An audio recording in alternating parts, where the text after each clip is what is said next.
We have wonderful Shunya today, and we actually met very recently. Shunya was at the lighthouse, and I was doing my 4 o'clock morning walk, and by the time it was about to come to sunrise, I was at the lighthouse, and there is Shunya with a beautiful guitar, the only musician there that I could tell, and I just stopped. And there's Shunya with a few friends, and they were setting up cameras and like a little ceremony. So I was very curious, and I said, this is very Byron vibe, because you don't see that often anymore, other than when Hare Krishna's coming here to the street.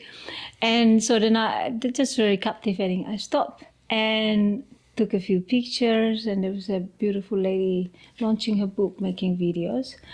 I had a little chat, and funny enough, Shunya came, oh, excuse me, can I ask you for a photograph? He gave me the phone, and I took it, and we just had a chat, and there you go. The next thing, I invited Shunya to come here.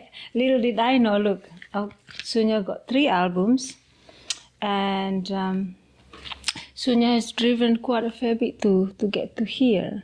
And so we are going to converse just about anything and everything. You do all this, yeah? Recording.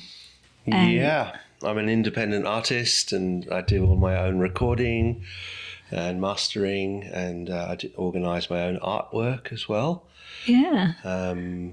I've actually made more than 3 albums, but I don't put all of them onto CD because they're not guaranteed to sell. Of course. CDs are a little bit out of fashion unless you've got a CD player in your van. That's true.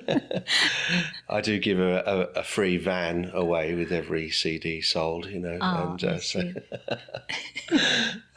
but no, sometimes they're just online releases, and sometimes I make a CD. It depends. And you have your own studio to do this? Yeah, well, I mean, I've been home recording for many years, and I've always been interested in, you know, how the whole art and craft of home recording, you know, how do you make a good sounding record without spending $20,000 or more? So how do you do it yourself? So I've been really right back in the early days of Tascam tape recorders, and then digital came in with Fostex, making the 8-track Fostex recorders, and a couple of those strung together to make 16 tracks. And then in more recent years, GarageBand was a big revolution for Mac owners. And then about 6 years ago, I got into Logic Pro, which is the sort of next step up, I guess, from GarageBand. So, yeah, with my computer, which is now the studio, but I mean, you also have to have a nice room and, you know, nice mics. And you have to have well-sealed room, otherwise you hear the extra. You hear all the insects, all the critters of the North Coast, they all come in.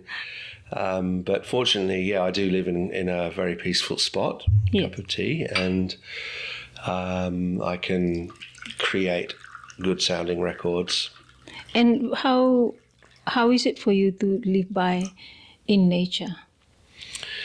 Well, because when you're young, you want to see the world. Well, that's right. And I guess, you know, I did spend 12 years in London before I came out to Australia. So I have seen big city life. I actually go up to Brisbane once a week anyway to do live mixing. Like I mix bands in venues and so on. So completely the opposite kind of music to what I make as well. Yes. It's more of indie or rock or, you know, I mean, there's quite a few singer-songwriters that come through as well. But yes, I have a taste of Brisbane life 3 days a week, and then I come back to my temple out in nature, out near the border ranges, and get back into the music. Well, so what sort of music would you describe yours? I would say that I am a singer-songwriter with devotional tendencies. Like I sing mantras, I write my own original mantras and set them to music, Right. which is great for live because there's a million singer-songwriters out there. Okay, Oh, yeah. It's very, very hard to get anyone interested in what you do unless you're Don McLean or, Mark Knopfler or something like that, unless you're right at the top of the tree.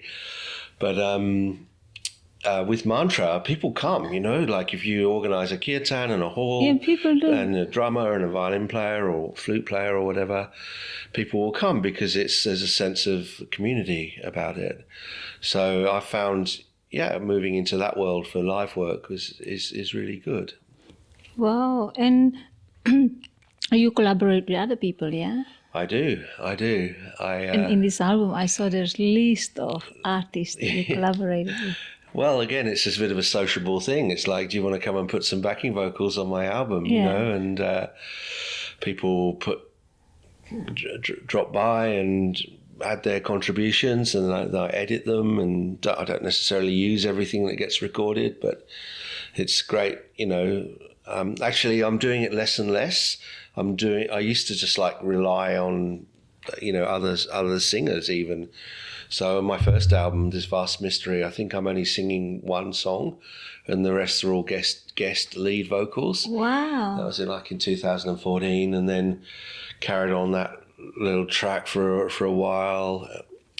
And then I did an album of solo piano music, no vocals, no drums, just solo piano, because that's my first instrument.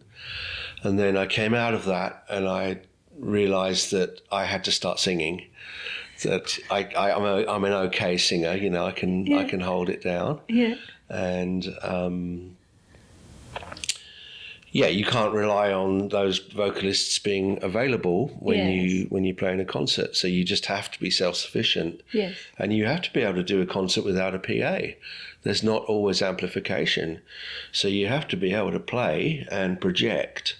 And when I made that realization, then I thought, okay, I'm going to start writing songs that I can sing. And that was a big breakthrough. And I think it's been a good one. I'm enjoying the music a lot more, and I'm enjoying singing. So how long ago did you start doing the singing?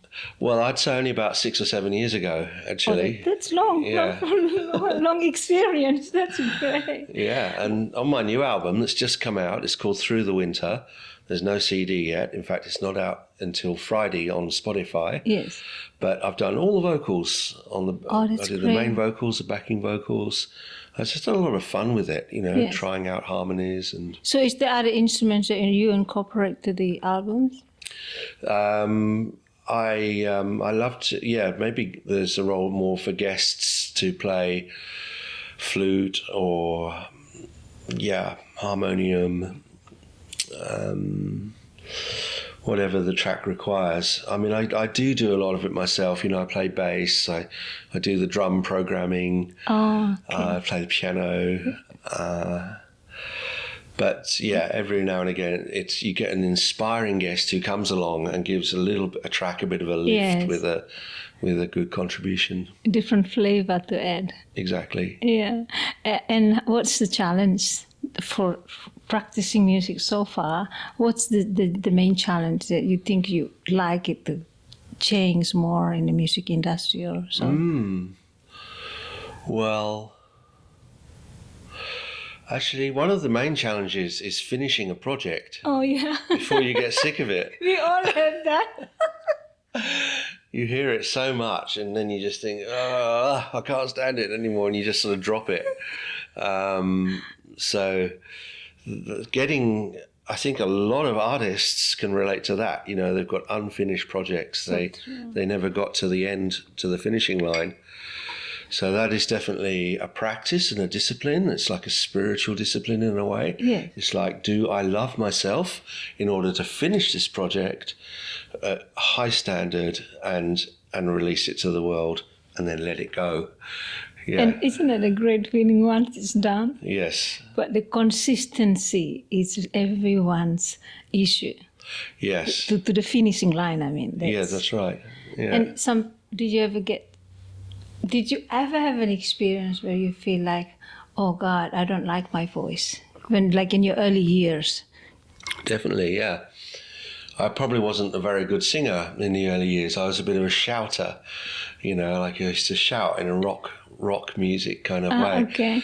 And then I realised, no, the key to it is to soften and just to let the voice, without doing too much work, you draw people in, actually, if you sing softly. And does that tells you a different emotion as well? You notice that? Definitely a different emotion. It's a kind of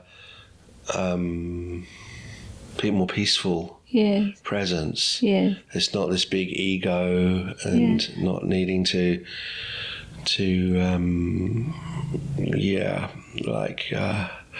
you don't need to hypnotize people with your charisma and ego.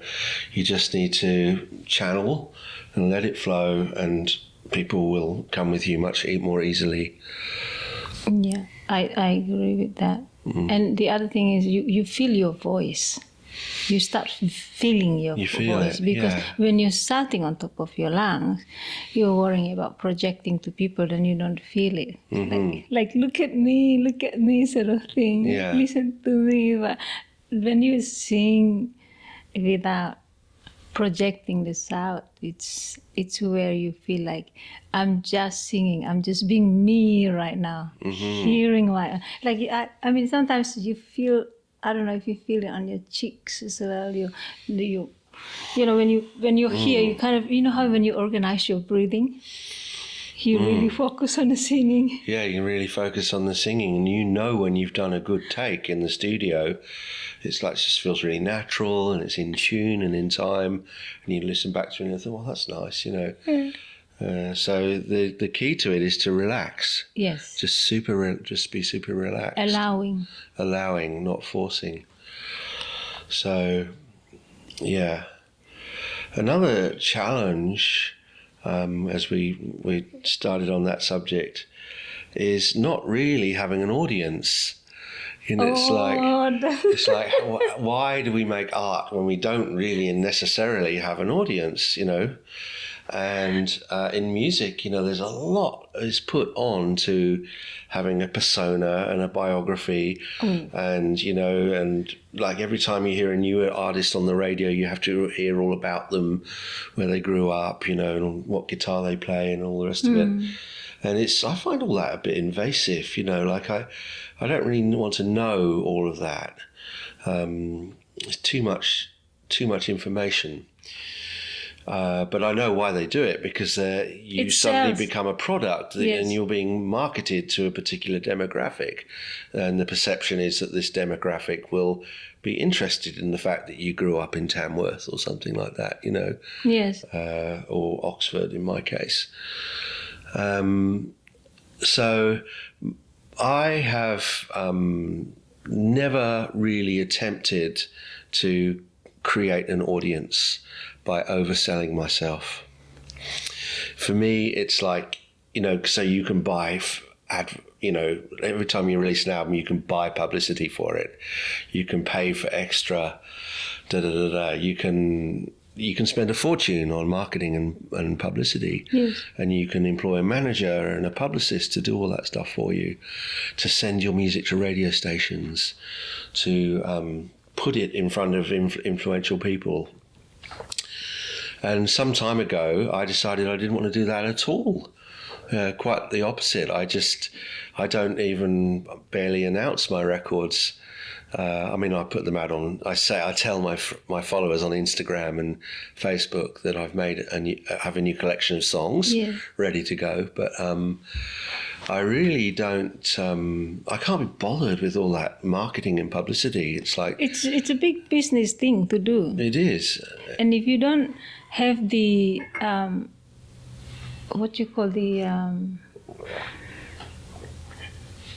will to really follow with the business, you know, creating a business structure that is solid and being really good at self-promoting yourself. Mm-hmm. In many cases, artists don't want to do self-promotion. No. Then you just like not going to sell it. You're going to realize really soon that I'm not making art for sale. Yeah. And there's people who's looking at you out there and like, you should sell, you should try. Yeah, yeah. And, and this, self-promoting is quite... Yeah, it's a little bit it's funny. funny, I know, it's I like know. you feel... I have to do the shorts for the podcast, right? Yeah. And I don't feel that comfortable, but I have to, because otherwise people not gonna listen to these interesting stories. And this is the whole point of the podcast, was to have a conversation that's so interesting like this.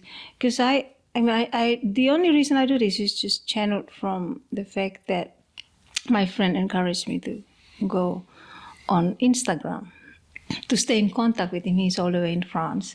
I said, I don't want to do it. He's the younger generation. So he said, no, you have to do it, because if you don't, now I'm not going to be in contact with you so much. So after 3 years of convincing me, I got to Instagram, and I didn't know what to do with it. I don't know how to use it. I'm fairly new to it. And so the idea was just, put the artwork, and I got back to art again. So I just started doing that. And then there's another friend that we know as well. He was here, and we was just chatting back and forth about ideas. And I just said to him, look, maybe I should do a podcast on art. And he said, yeah, why not? You should do that. And about 2 days later of talking back and forth, and I just said to him, look, I've thought about it a little bit.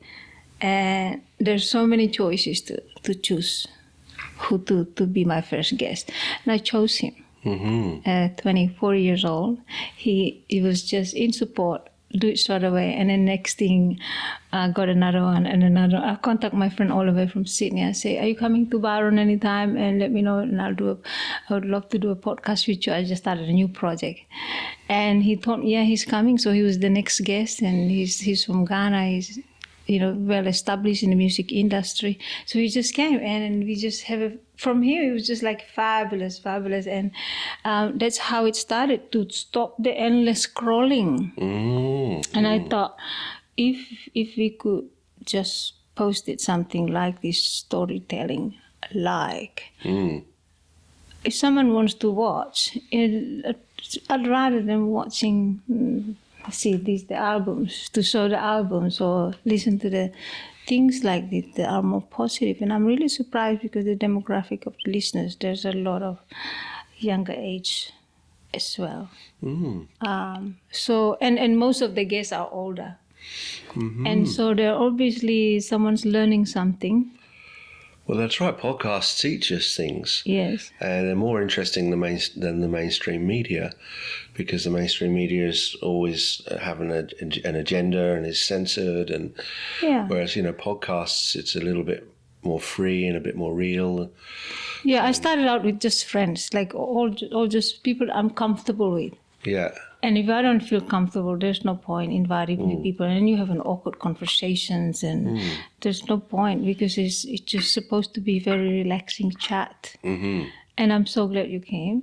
And so can we share these ones? Yeah. Which one did you produce first? Which one? Well, this is the oldest of the three that are here. This is called Rescue Flares. And I love the artworks too. Yeah, this a guy called Darmin Cameron did the paintings, and I paid him for use of the. Can I show the painting? The disc, it's like a yacht on the sea. It's very really calm. Cool. Look at that. It suits the music, which is very serene. Serene, serenity. And so go on, talk about this album if you'd like to. Yeah. Well, there's a little message inside the sleeve here. Yes. Rescue flares. This is what, when you're in distress at sea, you let off a flare, and hopefully someone will see it to come and rescue you. So for me, the rescue flare was a metaphor for what's happening to the earth right now.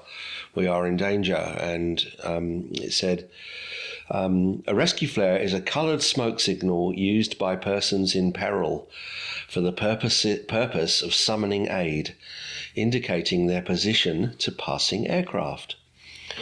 Gaia is in peril, from the overfished oceans to industrialized wastelands where forests once grew. cities teeming with millions of people, weather systems in chaos. It is time to return to a simpler way of living, to calm down, to allow wilderness and its native animals to regenerate, to connect with the oneness of the divine. So, yeah. The connection to nature. The nature, the divine, to calm. And your music based on this sort of relation. Yeah, there's lots of space in my music. It's very serene. So, how have people reacted so far? I mean, you say that people do come to. Well, people do come. That's it. Have they been buying? Yeah. That's great. That's really... Yeah, that's just a great way to reach people through actually having physical CDs to sell, and to get out there and play live. And also, you know, I'm a firm believer, Francesca, that good music rises to the top. People will hear you because they can tell the difference straight away between commercial, manufactured, fake music and music that's coming from the heart. And if you look at the people who are doing well in the grassroots music scene, like say Olivia Fern, for example, they're doing really well. I mean, so, and she doesn't have a manager and doesn't spend any money on publicity. It just gets into the system. And in fact, I'm quite a big fan of Spotify because I know people have an ideological issue with it in some respects. First of all, it pays poor royalties.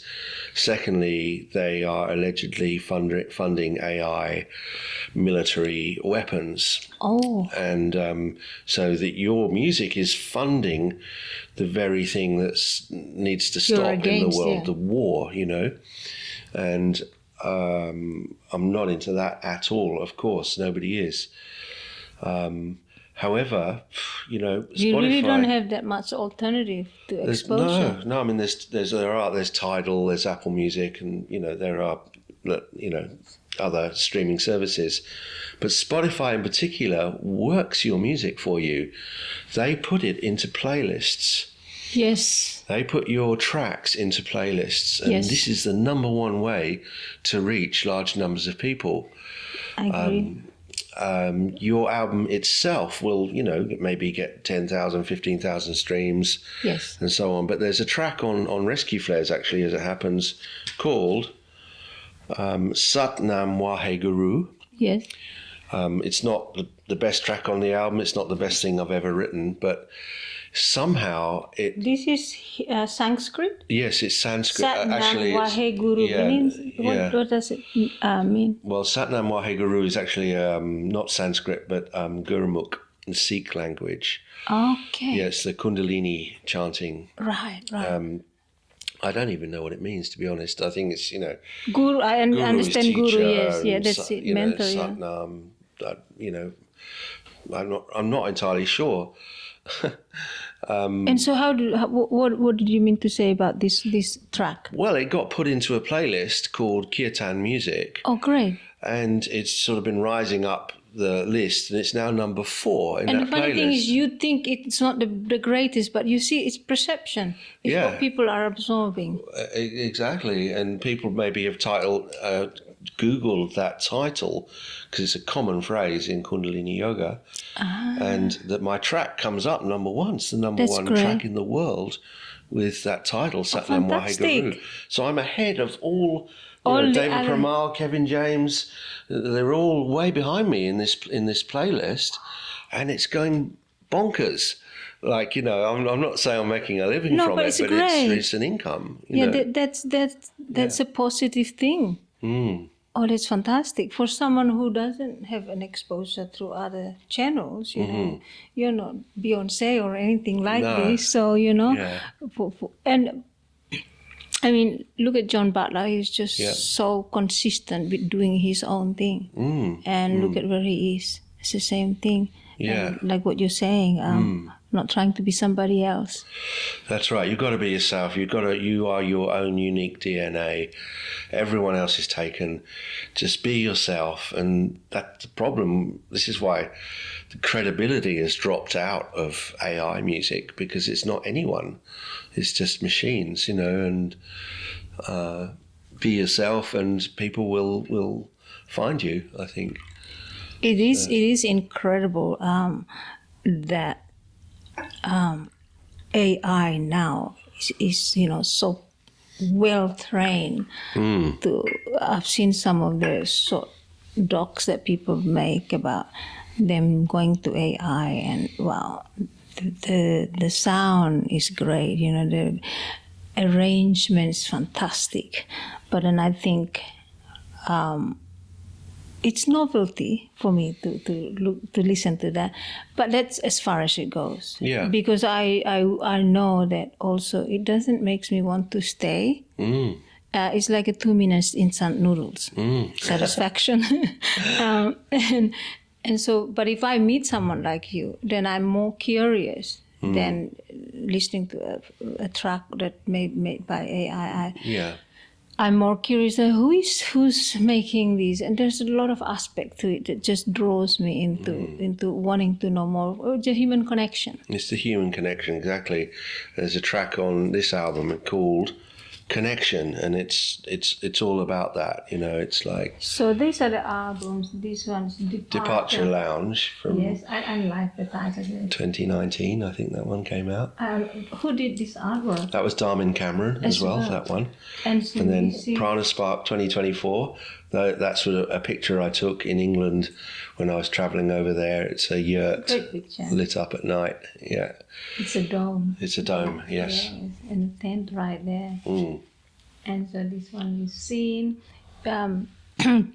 Wow. And so would you like to elaborate more on these other albums, whatever's here? The other albums that are not here? Oh no, these ones. These ones. Well, this album has done really well for me. There's a great track on here called One Tribe, which is all about our essential oneness as a tribe, awakening, and that's a common message you get in the grassroots music scene, and I decided to make my contribution to that. Yes. And then You Are Enough.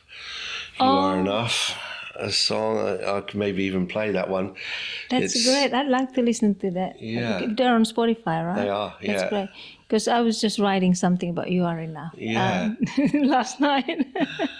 Well, we're given all these impossible goals about becoming something that we're not naturally, and it's like puts people under incredible stress. And, most people are doing their best, and they are actually, and it is enough, as long as they're not, you're either part of the solution or you're part of the problem. Yes. I mean, if you're part of the problem, I don't care if you're doing enough. It's wrong. But if you're part of the solution, most of us are doing what we can. And we shouldn't beat ourselves up about not being enough, not being good enough. This I really resonate with you. And maybe last year or 2 years ago, a friend of mine who drums a lot around here, and he went and toured Europe with some friends that have been going to Europe for over 20 years, and eventually joined this local band and went there, and I saw him and had a chat about the trip, and it was interesting because I said something about my ability with music, which is very limited, and then he said one really simple thing that stays with me, which is maybe means nothing to people, but because it hits me on the right spot and the right time, it stays, and it means so much. He said, "We can only play what we can," and that was just enough for me to understand that grace of gratitude.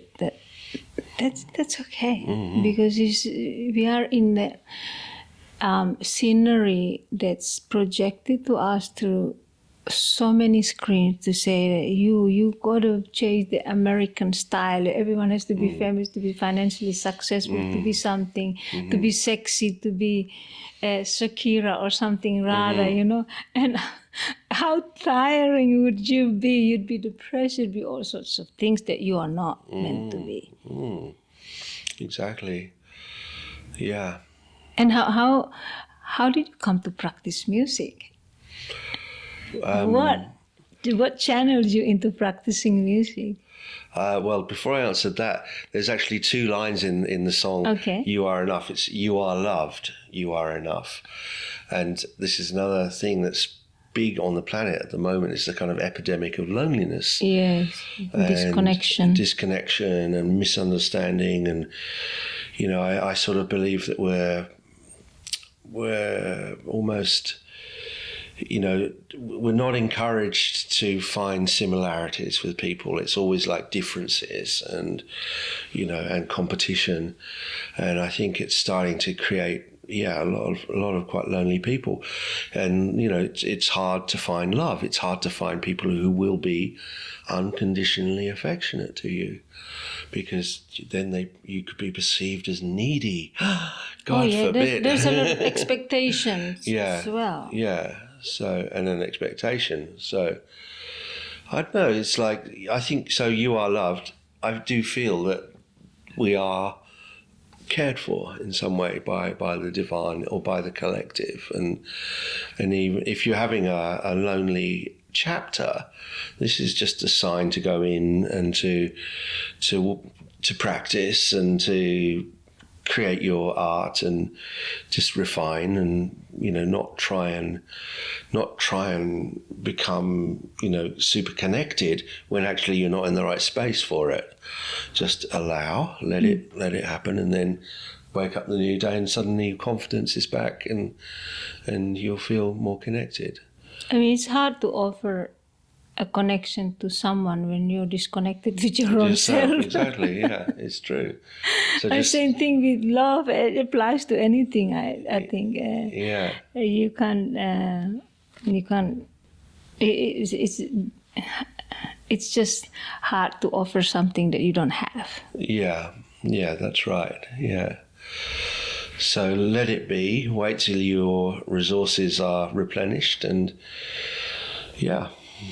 just wait. Your flight hasn't left yet. You know, You're just in the departure lounge. Yeah. There we go, the departure lounge, which is again, you know, like where Why we did you call sit it departure before lounge? the flight takes off. Yeah. So we're just waiting. We're marinating.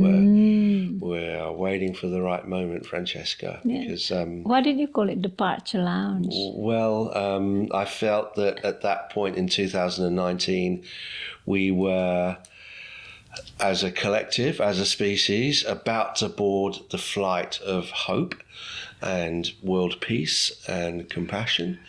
But the plane was waiting on the tarmac, and we needed collectively to decide that we wanted to do that.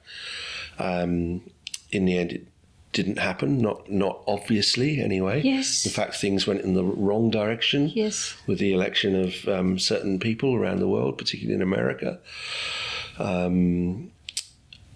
But you know, I sort of feel that collectively we are waiting.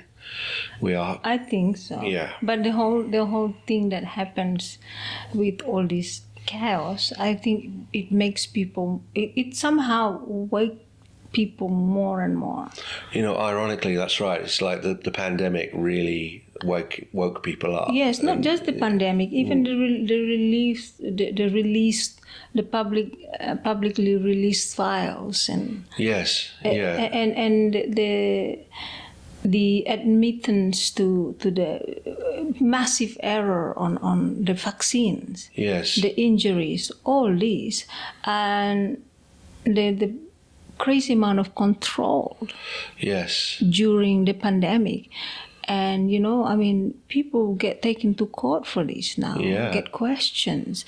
And to me, that's just like great awakening, really. Whether we like it or not, it is. I mean, there's coercion, obviously. There's even in a peaceful small place like Byron Shire, there were people abusing each other, and it was a hard time. But we are coming, we're heading somewhere when you have a collective awareness of things, and as a mob, for sure. As a mob, yeah, that's right. As a mob, yeah. Because like the ants, you don't work alone. You get lost alone. Yes, that's right. Yeah. When you're together, you get somewhere. You know the direction you're going in, and you do it together, and it becomes more powerful. Yeah, I totally agree with you. And but that's the thing, that we have to stop being disconnected, because we are separated by someone's ideological, like political beliefs, and whether it's religious system or some doctrine. Somehow, I think it's always, not always, but some are so devoted on seeking separation, and anything that seeks to separate you and I don't want to engage in that. Yeah. I think it's probably most toxic disease to have, is to carry this idea that you are somehow superior to another. it's worst. I mean, you can eat all the best food, but if you're thinking like this, how do you think you're going to be, to feel better about yourself? Because you're still holding on to something that it's not going to make you feel better. So art then comes to the rescue. Art comes to the rescue, and it's both medicine for us psychologically, as individuals, and it's also can carry messages that other people resonate with and think, yeah, I see things like that too, and yeah, I agree with that. And I think particularly in the last 2 or 3 years, people have become very aware about who is controlling the world. And how it operates through the media, which is owned and controlled by the same people. And the whole awareness around the billionaires is really up. Makes you wonder, how much money do you need? You don't need much money. Just to get by, so that tomorrow you are in good health. Yeah, exactly. Really? We don't need that much, and it's a made up currency. It is. It's not a real currency. Yeah. So there's different levels of different waking up in different spheres and different levels of awareness, and I think I don't know if we'll ever get a revolution through mainstream politics. It is great to see. Be like the French, I said. Be like the French. They throw loads of truck sheets onto the government buildings. They pumped it to the building. The French, I love the French. Yeah. Viva la révolution! They always like. And sous le pavé la plage. Remember that one? Under the concrete, the beach. This is one of the things that I like about French people. They don't hesitate to protest, and no matter what it takes, and no matter how much fear you pumped, and the media do cover the protest, and if they don't, it's going to be all over social media. Social media anyway, exactly. Yeah, and the Spanish are getting pretty feisty as well at the moment. They're really speaking up for what's right and just, and and I think are you from Brazil? I do get mistaken for South American most of the time, and before my broken nose, even as Spanish and Italian. But I like it that I could be from anywhere, and I actually I gracefully wear it with pride. That I don't need to belong to a particular group of people. Yeah, we need to get rid of or diminish nationalism. It's so, it's really, I don't like it. We're just world citizens, we're here as custodians of the planet, and we need more earth care and less warfare, and less kind of allegiance to nationalistic religious ideas, because it separates us. I mean, this separation is a man-made boundaries. They create walls. They create maps to say this is my territory, like Shrek and Donkey. And yours is there. So there's constant separation. And we go to school and we are thrown straight into the system of separation as well. Because if you go to school, you don't, in the Western world, I think what they do is they purposely arrange so that the kids keep switching friends, switching classes. They don't maintain the same friends from let's say kindergarten year to year 6, and they keep switching them around. So next year you go to year 4, you're in a different class with different people again. So then there's no social teaching or mentoring through the school on the value of important connection from early childhood. And this is what, just my view, not coming from the Western world. And in the traditional societies, I don't think this exists. If I were to look at traditional communities anywhere, we connect, we always stay. We remember the person that we played throughout childhood and would still connect all the way through adulthood. Because you spend so much time doing things year to year together. So it's not like, just for this year, I connected this, and next year, we don't talk anymore. I'm hanging out with other people, This is something that you're like systematically arranged to disconnect from early age in the Western world. I'm not sure if I'm wrong, but I noticed this. Yeah. And it carries on into adulthood. And you have to, almost like you have to learn how to connect in your adulthood. And not to say it's wrong or right, but I'm just happy I didn't really know that lifestyle, because I don't struggle with being open to people. And so when I get mistaken for whoever, that's fine. I like it. And what about the other ones? Do you have any more that you want to share with them? Let's see. This one is interesting. That's a prana. Well, prana, yes. Well, prana Meditation, is what we breathe. It's the life force. It's what makes the plants grow and the trees grow. Prana is, it's great. It's our breath. And I was in a rehearsal with a bunch of musicians in about 2023, and we finished a jam, and someone said, that track had a really good prana spark. It was a spark, it wasn't just any old jam. And yes. I thought, what a great phrase, prana spark. So that's where the album title came from. I always try and have good album titles. Escape from Samsara was my a recent offering. It sounds like Escape from Paradise. Yeah.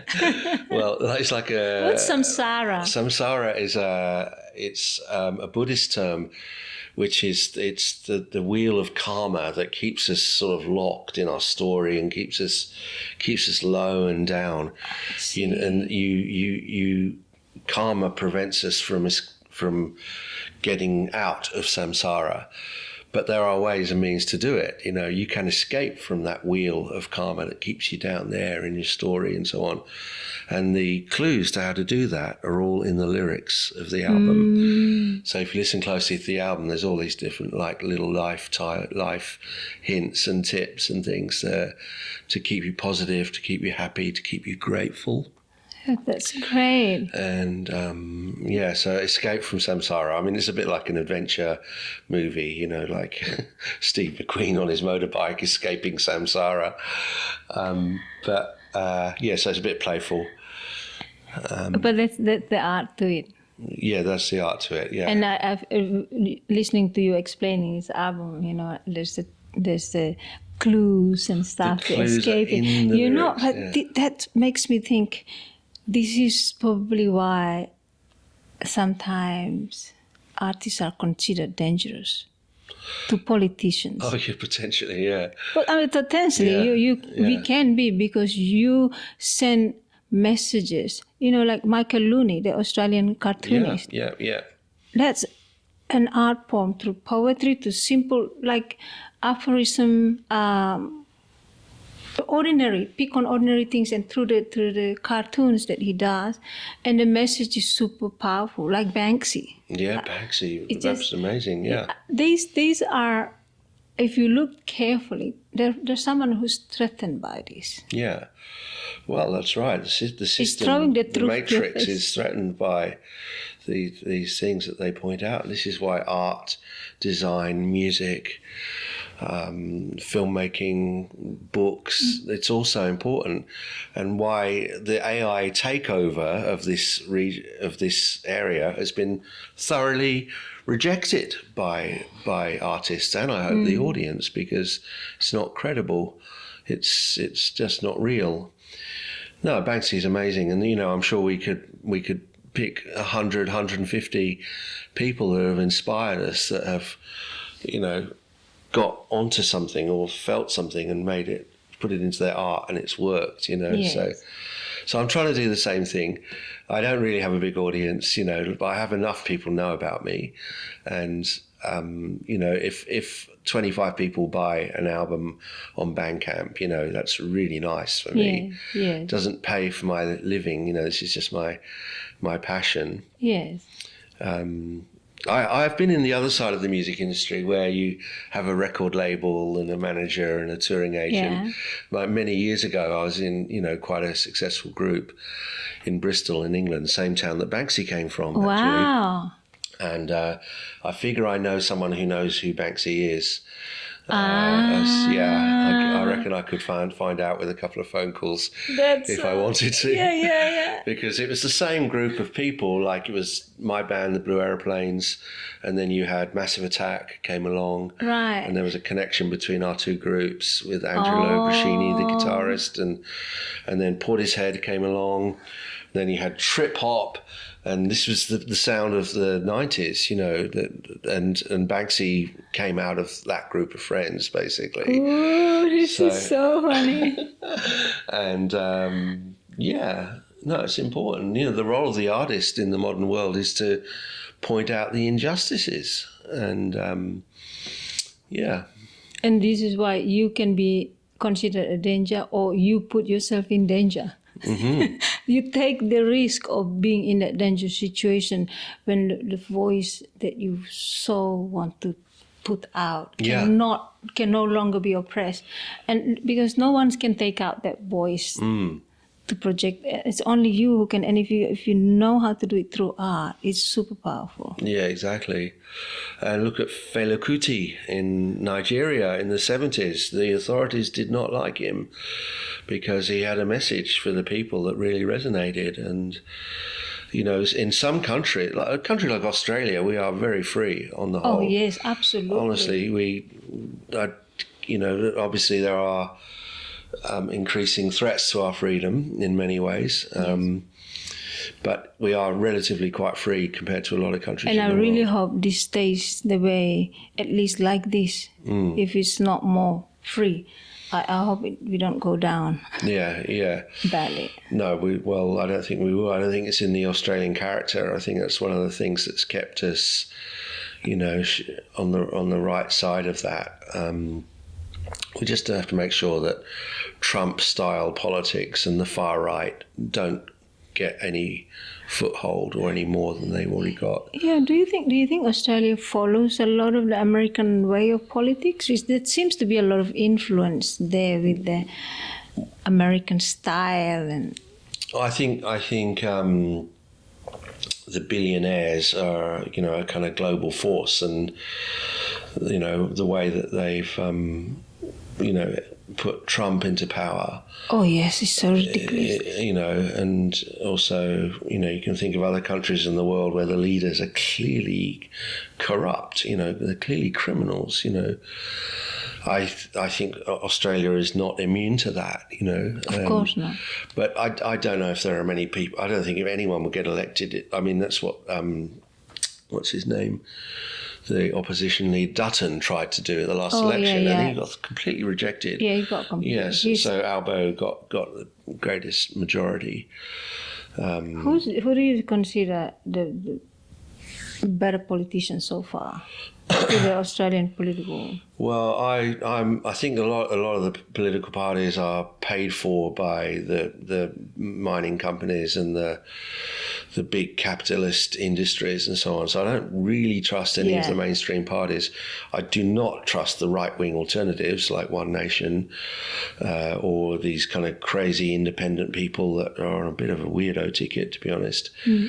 But I do support the Greens, you know, and I think they basically want everyone to grow their own food and trade it. Yes. and they're volunteers, you know, they're not backed by big money donations. And, you know, I support indigenous because I think that they've got a much better and deeper and more historical understanding of the songlines of this country and this land, you know, and I'd love to see a Greens Indigenous, you know, independent coalition running the country.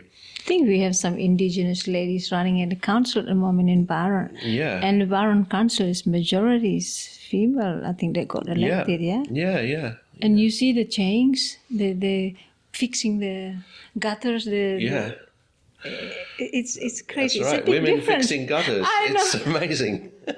Take that long. I mean, they're doing big work down in town central to do all that gutter fixing to stop, because the flooding was getting really serious now.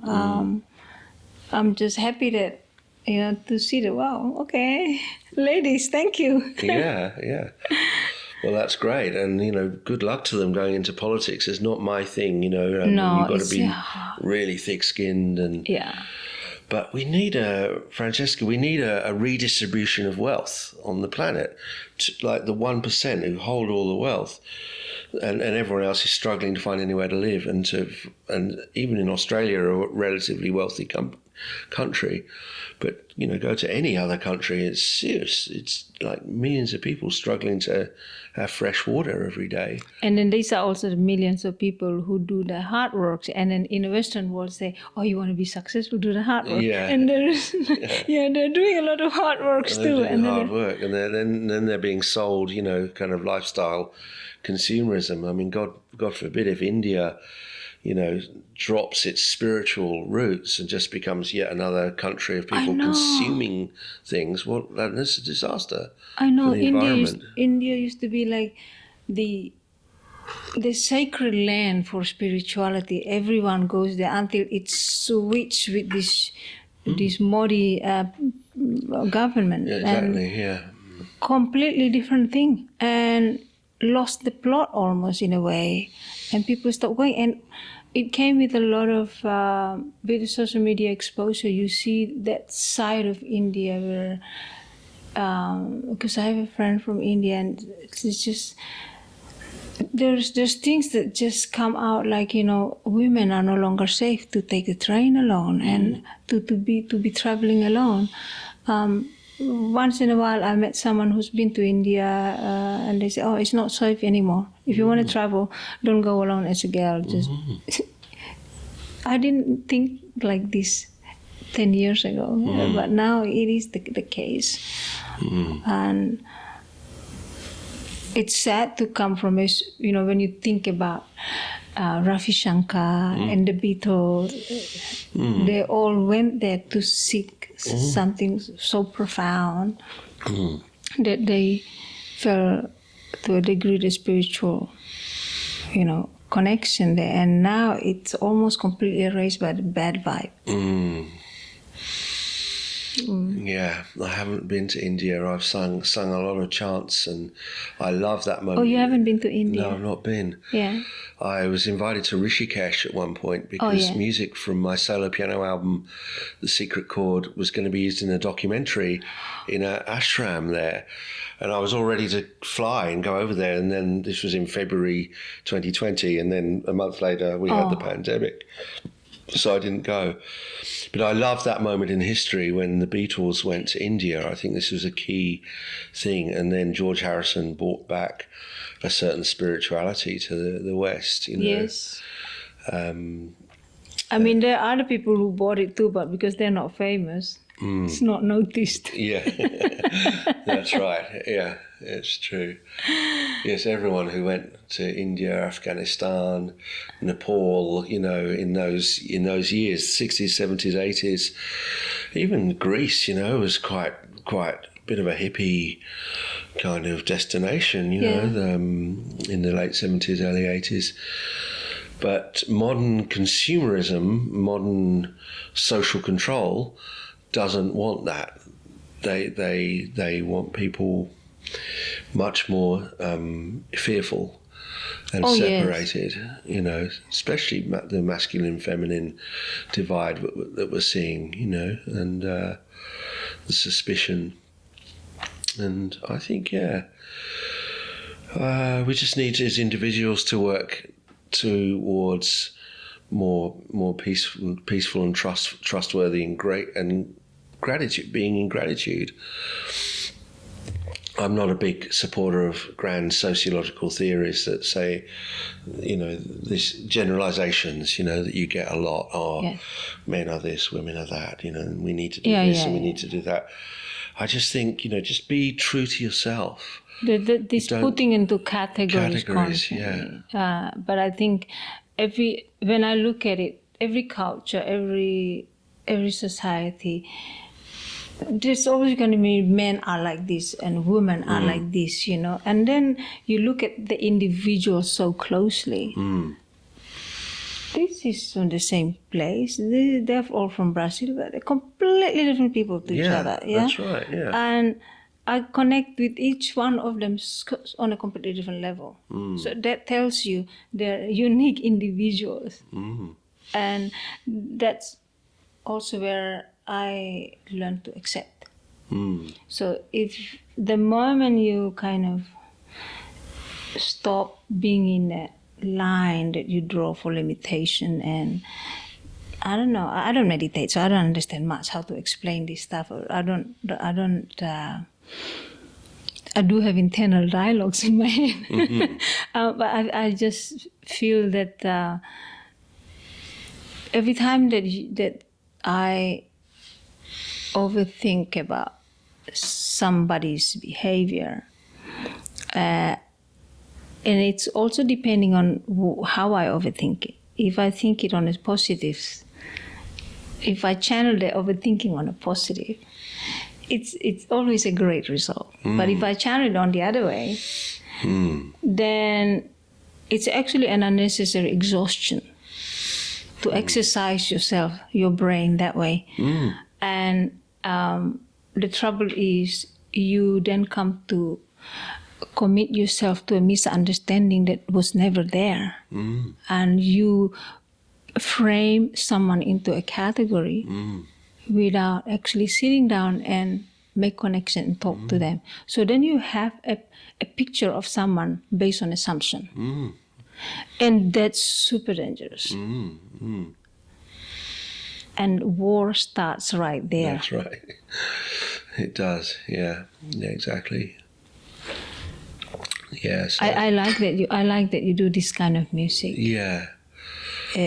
Because meditational stuff like this are really nice to listen to, especially if I want to fall asleep, if I want to calm down. Chanting is one of the nicest things, and chanting, they use that ball, you know, the bells and the balls, just the frequency. It's so calming, the sound, and I really like it. I don't like it when someone constantly throw at me, because I like to find it my way. I like to pick. I like to have a choice rather than to just have somebody bombarding on me like, oh, I feel guilty, I have to take it. No, I'm not like that. Absolutely, yeah. Yeah, I've been to some terrible sound healings where it's like it felt like an assault, not a healing. Yeah. It's like, seriously, get that away from me. And there are also this thing that I noticed, Byron being the hub of a new age spiritual, whatever world bubble. I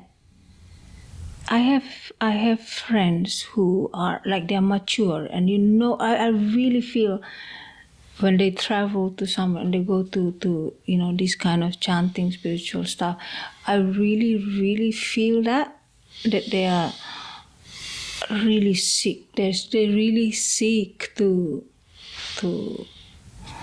better themselves. You really see that. But then that's like, I don't know, it's just my rough prediction that it's like 5%, let's say it's like 5% of the people who truly seek that to make themselves, their situation better, or to feel better in some ways through connecting on a spiritual level with themselves. And the 95% is like they go for the entertainment. Yeah. Because they pay $300 to $400 for this spiritual workshop or tantric workshop. And I mean, I had a conversation with this friend. I'm really honest about this when I talk to my friends. Because one time they had this tantric workshop down in town in Byron, and someone was trying to convince me. It was like $300 or so for a few days. And I said, what, you want me to go and get, vaginal massage for $300? I say no. I have to say it because, and it's, it's couldn't be an experience. I say, no, thank you. I just find that is kind of it's a situation that you create and you promote for the money, and I just don't think you're gonna get out of it much other than some handsome dudes probably trying to talk you out into, let's go upstairs and I'll massage you. I mean, I feel like because sexuality then is something that you have to connect. You have to attract, to have the physical attraction with somebody. And if you're paying money for it, you're either choosing that deliberately to do that, and which is fine. You can be very comfortable in doing, but I don't think you need to go through some kind of workshop, because there's availability different ways, So I don't know how to see that it's not just not just a spirituality seeking. It's actually, there's a large part of it is an entertainment. It's a superficial entertainment because I spend money, I feel good. Then you convince yourself. Then what happened after that? Because you still go back to the same loop. That's what I noticed. So that's why I call it, must be a large part of his entertainment, because you haven't actually become more aware than you were. So I thought, interesting to witness. So it gives me lessons, I mean, I don't think that we necessarily have to learn from our own experience. Other people giving us a lot of experience, sharing us a lot of experience to learn from as well. And I see a lot of this in yoga right there across the road from me. Hot yoga, Bikram yoga. Oh my God. I used to get abused. They just come out of yoga, of the beautiful yoga. I get abused for telling me, please don't park here, because it's I don't want to have to let you know all the time. Fuck Byron. They're screaming on top of their lungs because I say that, because I asked them politely, don't do that, and then they pick a fight. And so I thought, how cool is that you come out of a hot yoga and then you're so intense. You know, I thought you're supposed to relax when you do yoga. Isn't it like that? I thought yoga was like supposed to be 15 minutes and you relax and then you go in this amazing serenity. But then you're stressed out when somebody tells you something, you get so triggered. Don't know. I think hatha yoga is meant to relax you. I don't know about Bikram yoga. It sounds more like a boot camp than yoga, but I mean people do it. So yeah, people do it. Yeah. It must be an appeal somewhere. Apparently, you use heat, and so you're sweating. Yeah, super hot. Yeah. Oh yeah, it would be super hot, and I think it's just gonna dehydrate me like a beef jerky. I'm not sure if And when did you start writing songs? Yes. Well, by the way, I love your blue tea and the green cup. Yeah, I grew them. Yeah. And I got given the plants and one plant. Yes, and I grew them. And then every time somebody comes, I send them home to Europe. And whoever comes from around the world, even here, like, okay, take this thing, because I have a lot. Yeah. But thank you so much. Yeah, we can move on to the song because I asked you when you started writing them. Well, I mean, just on that other subject, I mean, I've been to a lot of personal development workshops, and sorry, I'm just going to bring that. Yeah, I've been to a lot of those over the years because I do the sound. Yes. You know, so I'm not paying to go; I'm being paid to be there.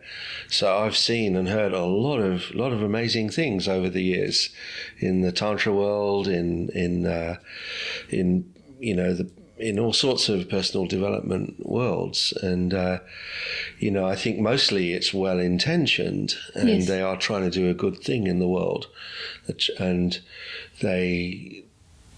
the problem is when they start charging too much money and it becomes like a business. So knowledge becomes monetized, and that happiness becomes monetized, and the success of the workshop becomes monetized, and then it becomes more about ego and profit. And so I'm sort of like, okay, not really feeling this one. It feels like there's too many egos here, or it's all about the money, and it's all about becoming a photographer, taking the right pictures. And I'm thinking, no, get out. We do not have.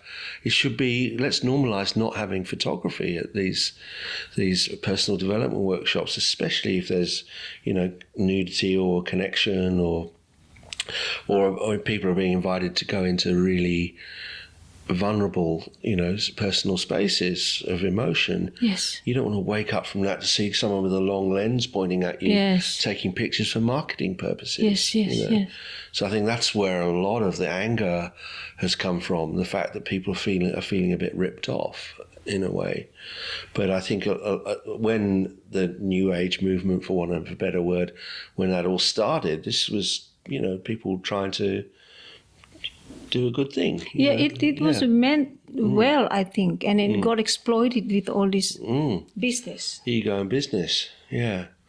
So anyway, it's doing sound, you know, I sort of accept all sorts of assignments. I you know, work, you know, with all sorts of music, and I work in all sorts of contexts. So yeah, the main thing is I try and bring good vibes, play good music, do a good job, make sure there's a coherence and a flow with things. So did you start writing while you were in the UK? Yes.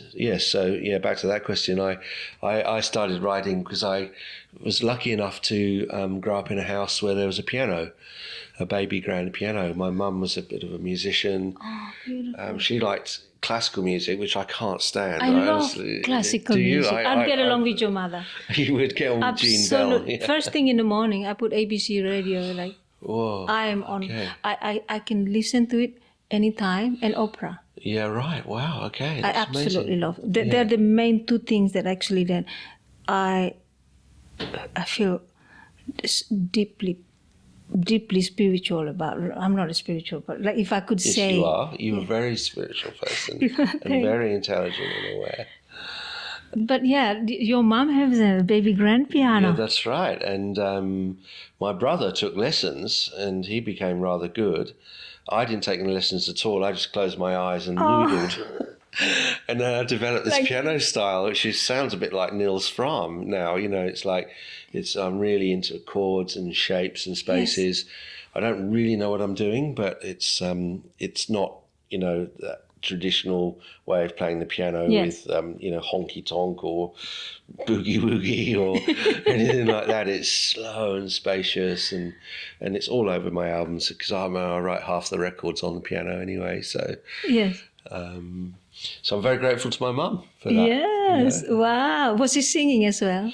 No. I mean, I was in bands. I was never the singer. What did you play in a band? Oh, well, after a while of learning piano, I learned the guitar, to play the guitar. Yes. Because everyone was playing the guitar in that era, in the 70s. And there were some amazing songs on the radio, you know, David Bowie, Elton John, you know, Pink Floyd. It was like, okay, I've got to play the guitar because I need to know how to play. Wish You Were Here, you know. And so,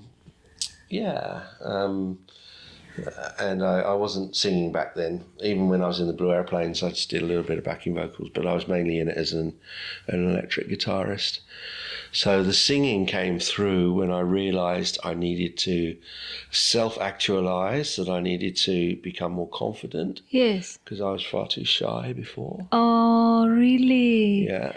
Oh, I thought you were not shy. I mean, I did notice a little bit at the lighthouse. Yeah. You're pretty reserved, and I thought you were just very peaceful. Yeah. But that's what happens with shy people. They come across really peaceful as well. Yes. Because you're not gonna go hi straight away. No, that's right.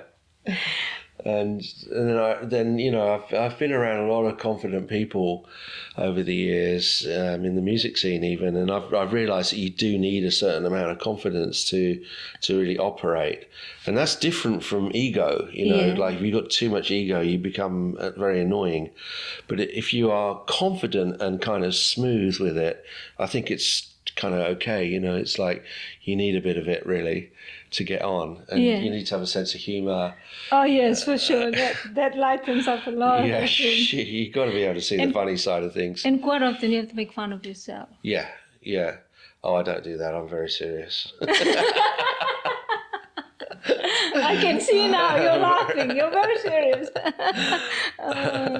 Oh my God! And what was? May I know what's the band? Are you playing in one band or various bands? What's the band called? Blue Airplanes was the band in Blue Airplane. Yeah, in Bristol. That's a nice name. Yeah. I was in the airplanes for 3 or 4 years. And why was it called Blue Airplane? Well, I think it was a bit of a random choice. The Yellow Submarine. Yeah, exactly. Yeah, it could have been the Yellow Submarines, but it was all the red helicopters. But yeah. And we toured in Europe, and we made 3 or 4 albums. We were on television. That's great. On Old Grey Whistle Test, and. So you were the lead guitarist? No, there were 2 guitarists who were better than me.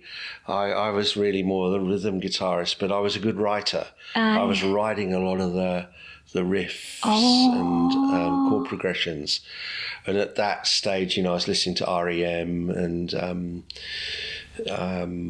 actually Everything But the Girl was a bit of an influence. Even. And so, I was just like working out, okay, well, that's great. I love that song by REM. How do I make my own something a little bit in that style? And of course the band loved that because it was the flavour of the moment. And I left the group after about 3 or 4 years because I'd done enough of it. And, I wanted to have my own idea, not just being someone else's idea. And ironically, the first time I saw the band after I left, they were supporting REM at the Hammersmith Odeon in London. Big tour, the Green album in 1989. So but I had some amazing experiences. Played at Glastonbury Festival. We supported the Go-Betweens. We played most of the major London venues. Wow, what an experience! super grateful for the experience, Francesca, because not everybody gets that. No, Most people are very much on the other side of the line. They're just buying concert tickets and going to see bands. But when you've experienced it from the other side, you know, it's it's really a nice thing. But also to have known that on the other side, and then to come to this serenity. Come back into serenity and myself. And I will never, ever be, you know, playing a big show like that again, because you have to be in a band that's going to be successful like that. I mean, I'm in a lovely band, but we played to 20, 25 people in a community centre in Currumbin. You know, it's like... it's like, you know, you're going to the little kindergarten class and you know how the children are limited amount. Yeah. And then you kind of do a workshop with them. But that's very close connection, you see? Very intimate. Exactly, yeah. So, and I'm really enjoying it and happy with it. It's quite stressful being in a high profile band with a tour schedule, and you know, a lot of bands that come through the venue where I work, you know, they're really busy people, and there's a lot depending on, you know, ticket sales and merchandise, and so it's a business. And back then, how was it for you guys when you have to arrange for your instruments? You know, like if you're going to perform in festivals, of course, instruments are there provided, you know, logistics. The amps are provided, the back line, the drums, drum kit and stuff is provided. Yeah. No, we had a van. We had to buy a van and travel around in it. So that was, you know, many thousands of pounds. So there was a lot of gig money went into just having a van so we could get to the next gig. And probably the van is cheaper than the price of the instruments in it. Yeah, probably. Yeah, exactly. Yeah. Which is most musicians do drive around here in Byron. Yeah. They've got, you know, I mean, fans used to cost, a car used to, you can get a car like before COVID for maybe $1,000, right? And then your instrument, you got a $5,000 guitar in it. You're driving around the Byron Shire with this car that's about to break down, and an instrument that's so expensive, and then you get... in trying to get to a gig, struggling to pay petrol, and then they want to pay you with food. Yes, food and drinks, yeah. No. It's classic. And it's so great that you have that different experience already. Yeah, where it becomes a bit more professional, and it is good. And you learned sound engineering before? Yeah, well, I taught myself because it was a bit of a self-empowerment thing, because I was always paying to studio time. Like with the airplanes, you know, our albums were made in studios with producers, and then even when I started doing my own music, you know, I had a band called Scala Land, and you know, we paid for the studio time and Geography of Love. You know, I paid for someone to engineer and record us. Yeah. And then it was the era of home recording was starting to happen, and I thought, no, I'm going to jump on that train. And in 1995, I started home recording, and I taught myself basically. And this was even before YouTube, because these days you can just get tutorials off YouTube. Way later. Yeah, way later. So. Yeah, I just taught myself by trial and error, and you know, if it sounds good, it probably is good. You know, it's like not rocket science really. Yes. If that sounds too loud, it probably is too loud, you know, or too bassy. Or it's just common sense. Eh? Common sense on the whole. Because some of us, we have more courage and common sense. Yeah, yeah. So. Yeah. Wow, what a journey! What a journey! Yes, I've made a lot of records over the years. Yes. Like producing for other people or doing my own projects. I had a long period where I didn't release anything between arriving in Australia and my first album was Shunya. I only made one album, and that was about a 12-year period. Made an album called The Light Activation with my band, who were based out at UKI. Nice little album. There's still a few CDs left from that project. Yeah. Are you keeping them for souvenirs? Yeah, well, I mean, I've got about 80 left, and sometimes people buy them, you know. Oh, that's nice. It's blasts from the past. It's not relevant to today, so people buy these records more. But that's the thing with music, though. There are things that I thought was irrelevant to today's generation. Mm-hmm. But then movie productions. They brought old stuff like I thought love was only true in fairy Beatles, yeah. tales. You know, this kids thought that's a new song. I say no, this is an old song recycled Yes. through different ways. And so you see, what we think was not related today, if it's presented differently. Yeah. Actually, Could that song easily- you were singing is not by the Beatles, it's by the Monkees, and it's called I'm a Believer. But yes, that's right. It had a big reinvention Yes, to its inclusion in the through movie. Shrek. Shrek, So, and yeah. that's channel. There's ways to channel the reintroduction of old stuff. Same thing with fashion. Yeah, exactly. Well, it goes in cycles. And young people that I work with are very knowledgeable about older music. They are incredible. Incredible. I think, how do you know that? How have you even heard of Joy Division? You know, it's like, and they have, because of YouTube and Spotify. Yes. There's this university of accessible knowledge that, Yes. and of course, young people soak it up. They absorb much faster than us. Their brain is still like That's speeding right. up. Yeah. We are like slowing down. And I'm not sure if you notice, but I'm starting to really filter. Oh, that's not necessary for me. It's Yes. Oh, definitely. Yeah. When I was young, like, anything, everything. Yeah.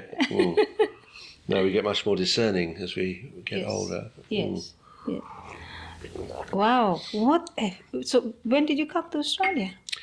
Be 24 years ago now. No way. Yeah, so Wow. came over with my Australian wife at the time and our little baby, who's now 27 years old, and we work together. We work together in Brisbane. He's in the music scene up there. And oh, yes. Oh, wow. And you settled in this area? in this area, yeah. Oh, what a perfect choice. Yeah, This is probably what kept you here, because if you're maybe somewhere else, might have been a different it story. might have been a different story. It might have been a bit more mainstream, but definitely, Byron, this whole the northern rivers, it's just magical. It's a different bubble, absolutely. It is, yeah. And I noticed there's a hub of creative people. Yeah. Very good. Yeah. And I was talking to another friend who came to a podcast. He came here and then he just started practicing the bass. Yeah. And there was also a girl that I met from Taiwan. Never touched instrument in her life. Come to Byron. She wants to learn the drumming and all that. So I share with her what I know about the djembe. I don't know anything, but the rhythm that I could play. And she bought a djembe and she goes around with djembe. And so it's just something here that pulls you. It's something magnetic that has to do with art, the practice of art. Yeah. And even people who don't, because there's no judgment. That's the thing. Even if you don't play anything, someone always includes you, give you a shaker. Oh yeah, for you to make you feel inclusive. And so you can be in the middle of a jam. I notice even when I make jams and someone comes and then they sit shyly, I just give them an instrument, a little percussion something. Oh, but I don't play. Like, it's okay, just do this and you'll be in tune. And it's super easy to include people. You just have to be a little bit more attentive.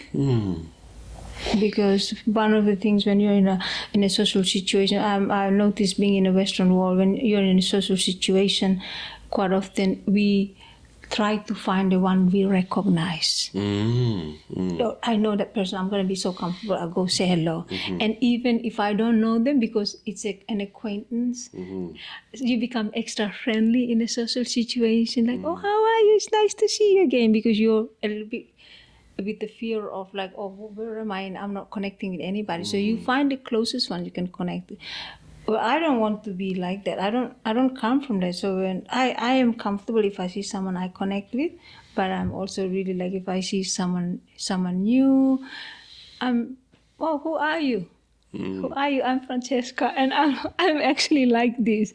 So it's just a cultural thing, I think. My mother's like this. My parents, if let's say a cousin comes home with a friend, and my mom would just, this is the family, this is a cousin, we can talk anytime, but the guest becomes the priority. And my mom would always like, oh, who's your parents, and blah, blah, blah. She'd investigate thoroughly on the genealogy to see how far she's genetically related to this person. And then she'll start explaining, oh, your family's from here, my family, we're related, our grandmothers are related, or whatever. And I really like that life experience growing up like that. And it really helps me to be in a secure kind of space within myself, for my self-esteem, even up to now, where I don't, I just don't know. There's a lot of talk in the Western world about self-esteem, confidence. And I think the reason there's a lot of talk is because there must be crisis about that. Because otherwise, it's almost like you don't even need to talk about it because you're living like that. And so I noticed that it's an issue as well that everyone wants to have confidence. Everyone wants to have self-esteem. And I think what I realized through art is when you grab on something that you're good at, that comes easy to you, like you and music, and it helps to stay with yourself, because then you don't need to question so much. You're just doing the process of becoming. And so I enjoy more the process of painting. I enjoy more the process of figuring out how do I play this chord right? How do I put my fingers, like the technique, I enjoy more that process than the actual. The result is great, but the process is so much more because it's the learning process. And I'm not sure what it's like for you to be a musician and, doing all that, because you have to do the arrangement and stuff, whether it's more enjoyable to have the result, to see the album, or do you have more memory, more enjoyable memory of the going process. through the process? Yeah. I think both. The process has got to be enjoyable, and I'm always keen to learn new things. But you can struggle through the process, yeah? You can do. You can get stuck on it. Yeah, you can get stuck on certain things, and then just turn it off, come back to it another day. Maybe it wasn't even a good lane anyway. Yeah, but I'm always like looking out for new ideas, different ways of playing chords, also phrases, like in the English language, like someone will say something and I think that's a really good lyric, or could be a really good lyric, because the language is always evolving. Yes. And there are new things that come along that people say, and So you write poetry and all? No, I don't. I cannot say that I write poetry. I do. Songs have to have lyrics. So I sometimes sit down and think, well, what do I really want to say? And, what's available, or what are the words and phrases available to me that I can pull in and start creating a song. And does it come easy? No, it comes very hard. Hard and slow. And so why is it hard? Why do you think that makes it hard? Well, lyrics are different to poetry, because poetry is just free form. Nothing has to rhyme. Yes. You can have a line of 18 syllables and then a line of 3 syllables. Lyrics are much more in a box. You actually have to follow a formula to a certain extent, and and they have to feel good in your mouth when you're singing them. That's right. That's so true. You know, so there are certain words that are not great to sing, you know, and then there are other words that are lovely to sing, you know, which is why lyrics tend to be a little bit sort of, there's a whole, you know, there's a lot of similarity between a lot of songs. So I'm always thinking of ways of, making lyrics that feel good to sing, that people can relate to, and that are true for me as well. Yes, I've got a new song called Higher Love. Higher Love. Higher Love. And Right. this is not a new concept, you know. In fact, there's probably 2 or 3 songs called Higher Love. What's Higher Love refers to? Well, for me, it refers to the divine and, you know, the fact that we are loved in a way, and that we have a connection to higher love, as opposed to, you know, cornflakes love or something, you know, or noodles love. Instant noodles. Instant noodles, 2 you know. minutes instant noodles, yeah. So, I mean, it's prana, and higher love is also prana for me. Yes. It's like it's breath, and it's like, well, where does higher love live? And the lyrics are just, for me, where in life does higher love manifest itself? And so that's how I wrote those lyrics. Does you write a lot from like your own experiences? My own observations, Yes. I think, not so much experiences. Okay. Yeah, no, my observations. Yeah. And what do you observe most about the human condition in relation to you? I honestly feel like the little match girl on the outside looking in sometimes. I don't know if I feel really part of the human condition. Like, to me, there's too much talking, there's too much consuming, too much ego, and too much meat eating, too many things that people, you know, like, why aren't we all vegetarian, you know? And it's like too much propaganda. So at the same time, you know, I observe that people are, you know, human, and they have a lot more in common than they have not in common. Yes. And if it would just take to pull in our similarities, we'd get on a whole lot better rather than our differences. Yes. I try not to react to things, you know. It's like, if you react to things all the time, you become quickly very exhausted. Oh, yeah. And it's like, you know, so you just got to sort of be able to not react and accept, and then just pass on, move on, you know. Have you always had that quality? No, but I mean, it's something I necessarily had to develop. Yes. In order to function in the world and as an artist. So, yeah. Wow. So since I became Shunya, you know, that word means emptiness in Sanskrit. Shunya. Shunya. Zero, you know. Oh, yes. Wow. And so why did you choose Shunya? Well, it came up in a workshop that I was in with Lauren Roach, the Sanskrit scholar from Los Angeles, who came over to the Byron Shire in 2014.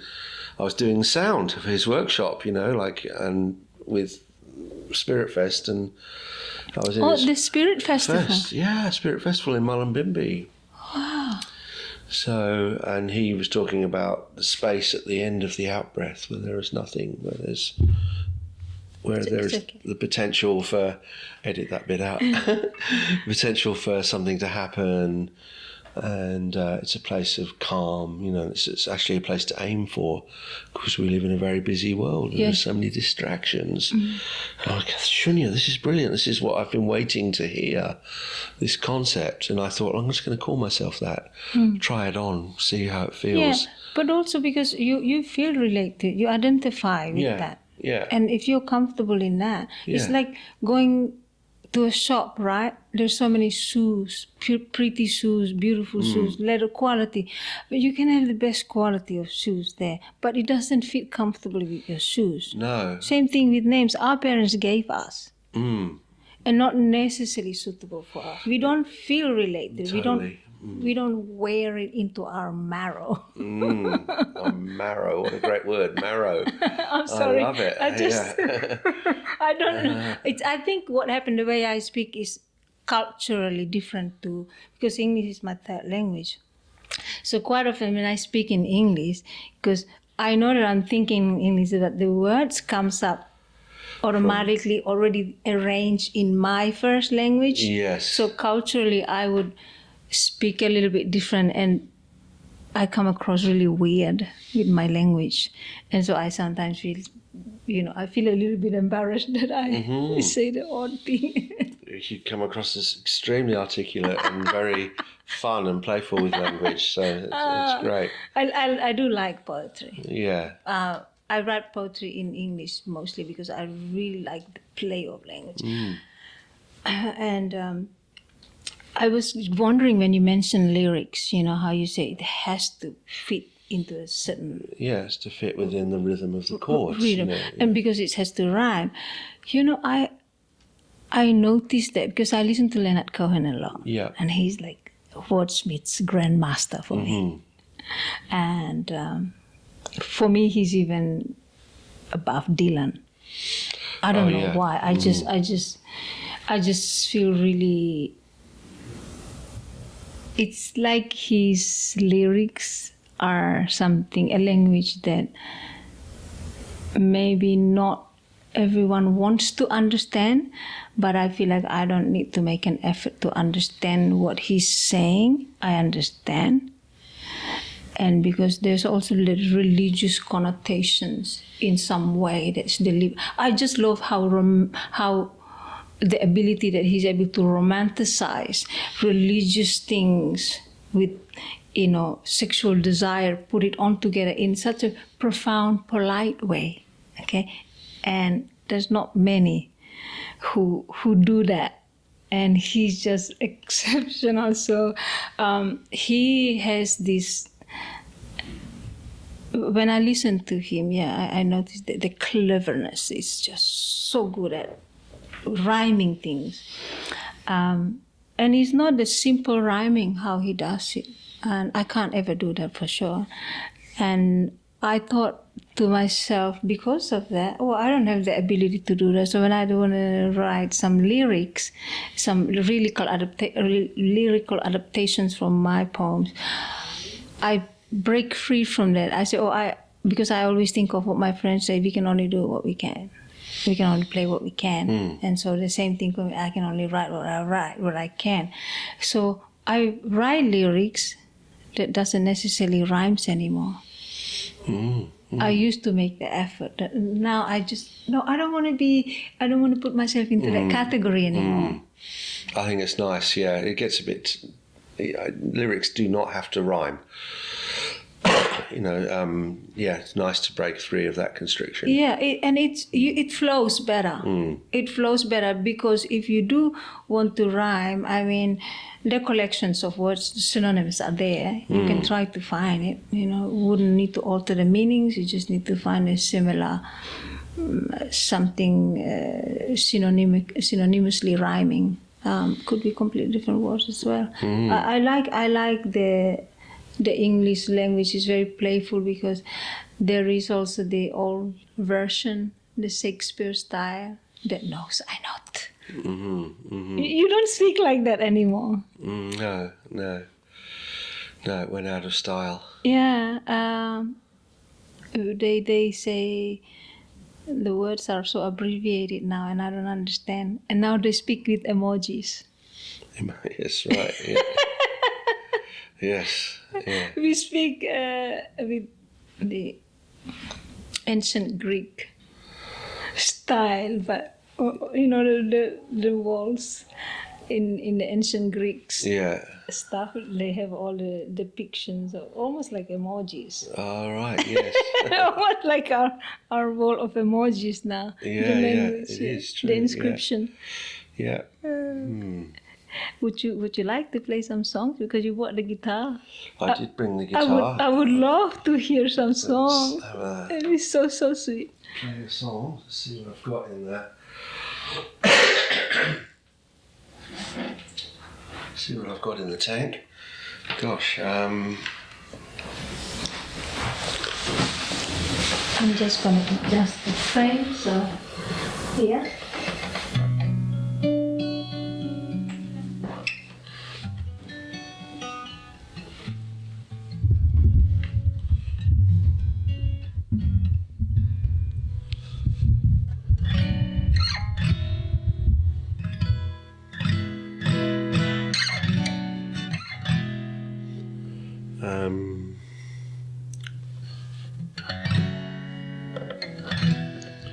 So this is a nice one to play. This is all about the goddess Lakshmi. Oh, Lakshmi. Yeah, who is the goddess of prosperity. I was looking at my bank balance one day, and it was the wrong kind of shunya. It was just the wrong kind of emptiness. I thought it's time to write a mantra that's going to reverse the cycle and bring some actual prosperity. And so I wrote this mantra for Lakshmi. And the idea is that if you sing it with a bit of bit of conviction, Yes. Who knows what prosperity? The manifestation. It might come. And it doesn't have to be money. Actually, it can be a beautiful sunset, a beautiful connection, Yes. a feeling of happiness of some kind. Yes. So, Just that feeling abundant that brings to you. So it's actually call and response. So you're very welcome to join me. Oh, really? Yeah, that inclusion, you see, Oh, is okay. like I'm going to pull Nice. you in and Nice. include you. So we'll see how we go. Yeah. No practice. We'll see. It's totally raw, folks.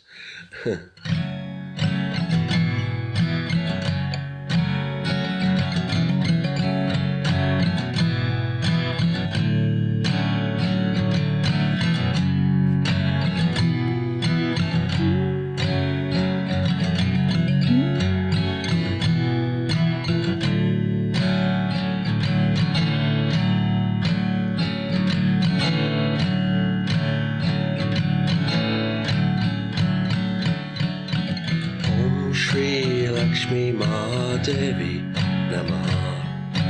Om Shri Lakshmi Mahadevi. Om Shri Lakshmi Mahadevi Namaha. Om Shri Lakshmi Mahadevi. Om Shri Lakshmi Mahadevi Namaha. Om Shri Lakshmi Mahadevi. Om Shri Lakshmi Mahadevi Namaha. Om Shri Lakshmi Mahadevi. Shri Lakshmi. Peace and prosperity. Mahadevi Namaha. Mahadevi Namaha. Devi Namaha.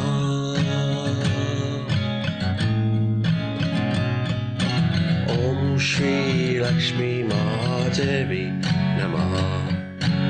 Om Shri Lakshmi Mahadevi.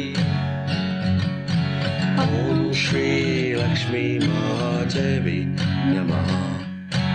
Om Shri Lakshmi Mahadevi. Shri Lakshmi. Peace and prosperity. Mahadevi Namaha. Mahadevi Namaha. Devi Namaha.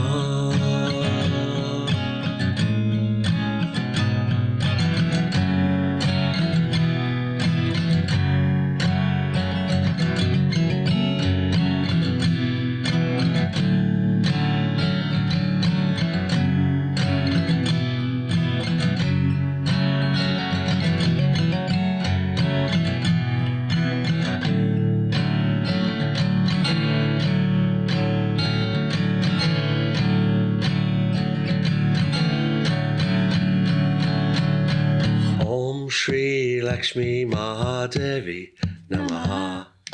Om Shri Lakshmi Mahadevi Namaha. Om Shri Lakshmi Mahadevi Namaha. Om Shri Lakshmi Mahadevi. Om Shri Lakshmi Mahadevi Namaha. Om Shri Lakshmi Mahadevi. Om Shri Lakshmi Mahadevi Namaha. Om Shri Lakshmi Mahadevi. Shri Lakshmi, peace and prosperity. Mahadevi Namaha. Mahadevi Namaha. Devi Namaha. Devi Namaha. Devi Namaha.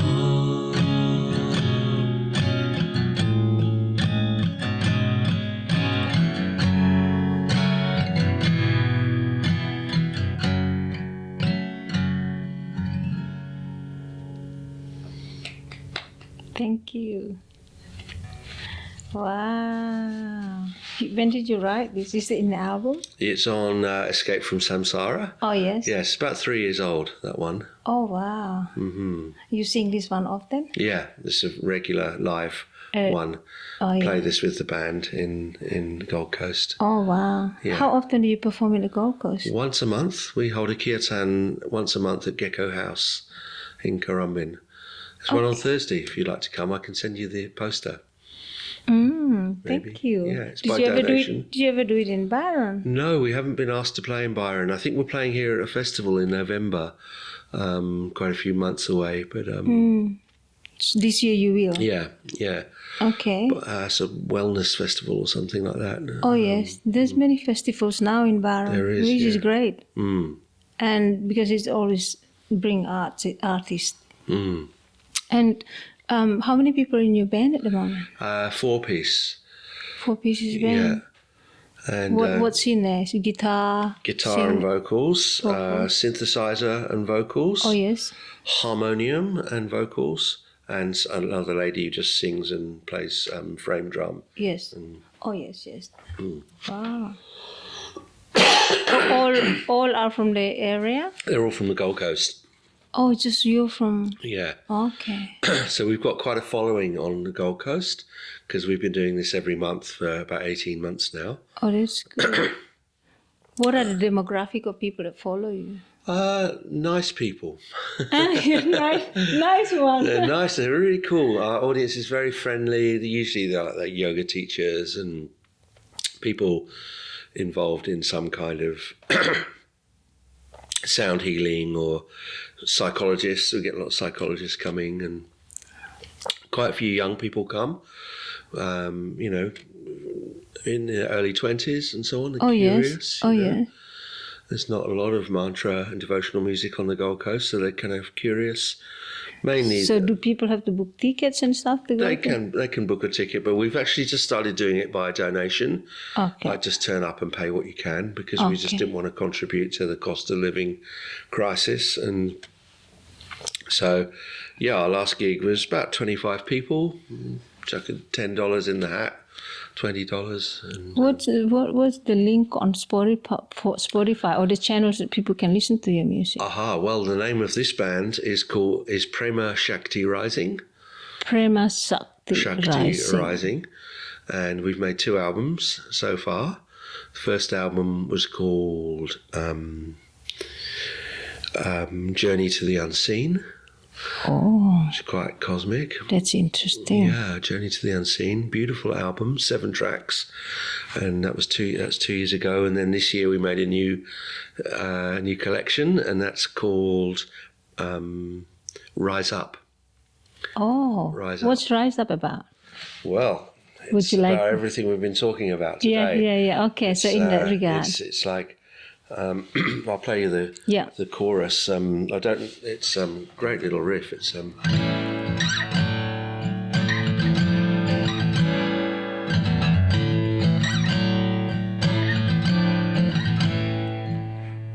I can't actually remember the words because Petra sings them, but then the chorus goes, rise up, greet the day, may the wind blow your cares away. Rise up, greet the day, may the song take your breath away, away, away, away.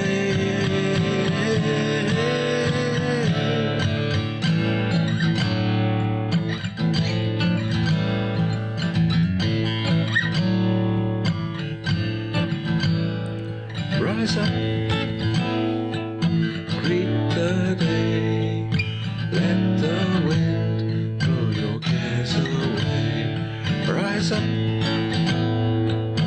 greet the day, may the song take your breath away, away, away.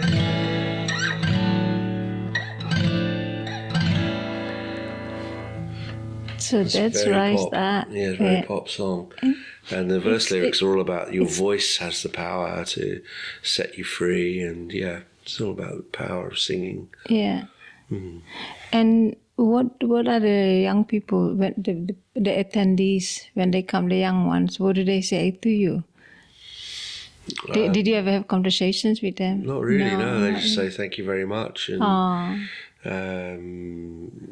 yeah, they're already potentially interested in following a more peaceful or spiritual path, maybe already doing yoga. Yeah, I mean, there are a lot of people who are, from young age, engaged differently to life, not following the common scenery. That's right, yeah. And they're not going out to bars and getting they go into the forest instead of going to pubs and clubs. Yeah. I mean, yoga is absolutely massive. I mean, it's a subcultural revolution for young people. They're really taking it up in massive numbers. Yes. Not just yoga. There's the practice. Like, I really love seeing how Byron, the youth in Byron, it's just a lot of creative young people here. The only issue that I notice as well is that, I don't mean to complain, but it's like a reality that we really have here because of the cost of living is so high that accommodation becomes almost unavailable to children who just finished high school. And if you grow up and raise here and you don't have a secure home like your mom and dad have a home and you could stay in a granny flat or whatever, and you do want to have a space of your own, you choose to stay. You're either going to share a house with so many people who's going to have regulations that you can't make that much noise, you can't play the drum so loud or something like that. So then you're forced to be homeless as well because your salary is so low that you can't afford to pay all that expenses. It's terrible, yeah. Pay for the petrol, pay for the electricity bill, internet bill, many other bills. Not just the food. The rent is on top. The rent is insane. I mean, you imagine if you want to rent a room, share a house in Byron with 6 other people. Your room, if you're single, is like over $300. If you're a couple, of course, more expensive. So this is, you either pushed away from here, you have to go live elsewhere, or stay here and be homeless. And that's a sad thing. But also, I think there's a lack of venues for young people to be very creative. I always dream of having the council or somehow have an abandoned venue somewhere that is useful, accessible to young people who are not, who are very careful and they just want to practice art. So you have an art setting where all the art supplies are there. So you know how young people want to stay up. They have a lot of energy. They don't want to sleep early. And so if they have nowhere to go on a weekend night, you go there after midnight. It's a safe place. You can paint, you can sketch. There are supplies there, but maybe you go and then you pay donation because you have to use the art supply. And then I would like to have a little kitchen set where you can make tea.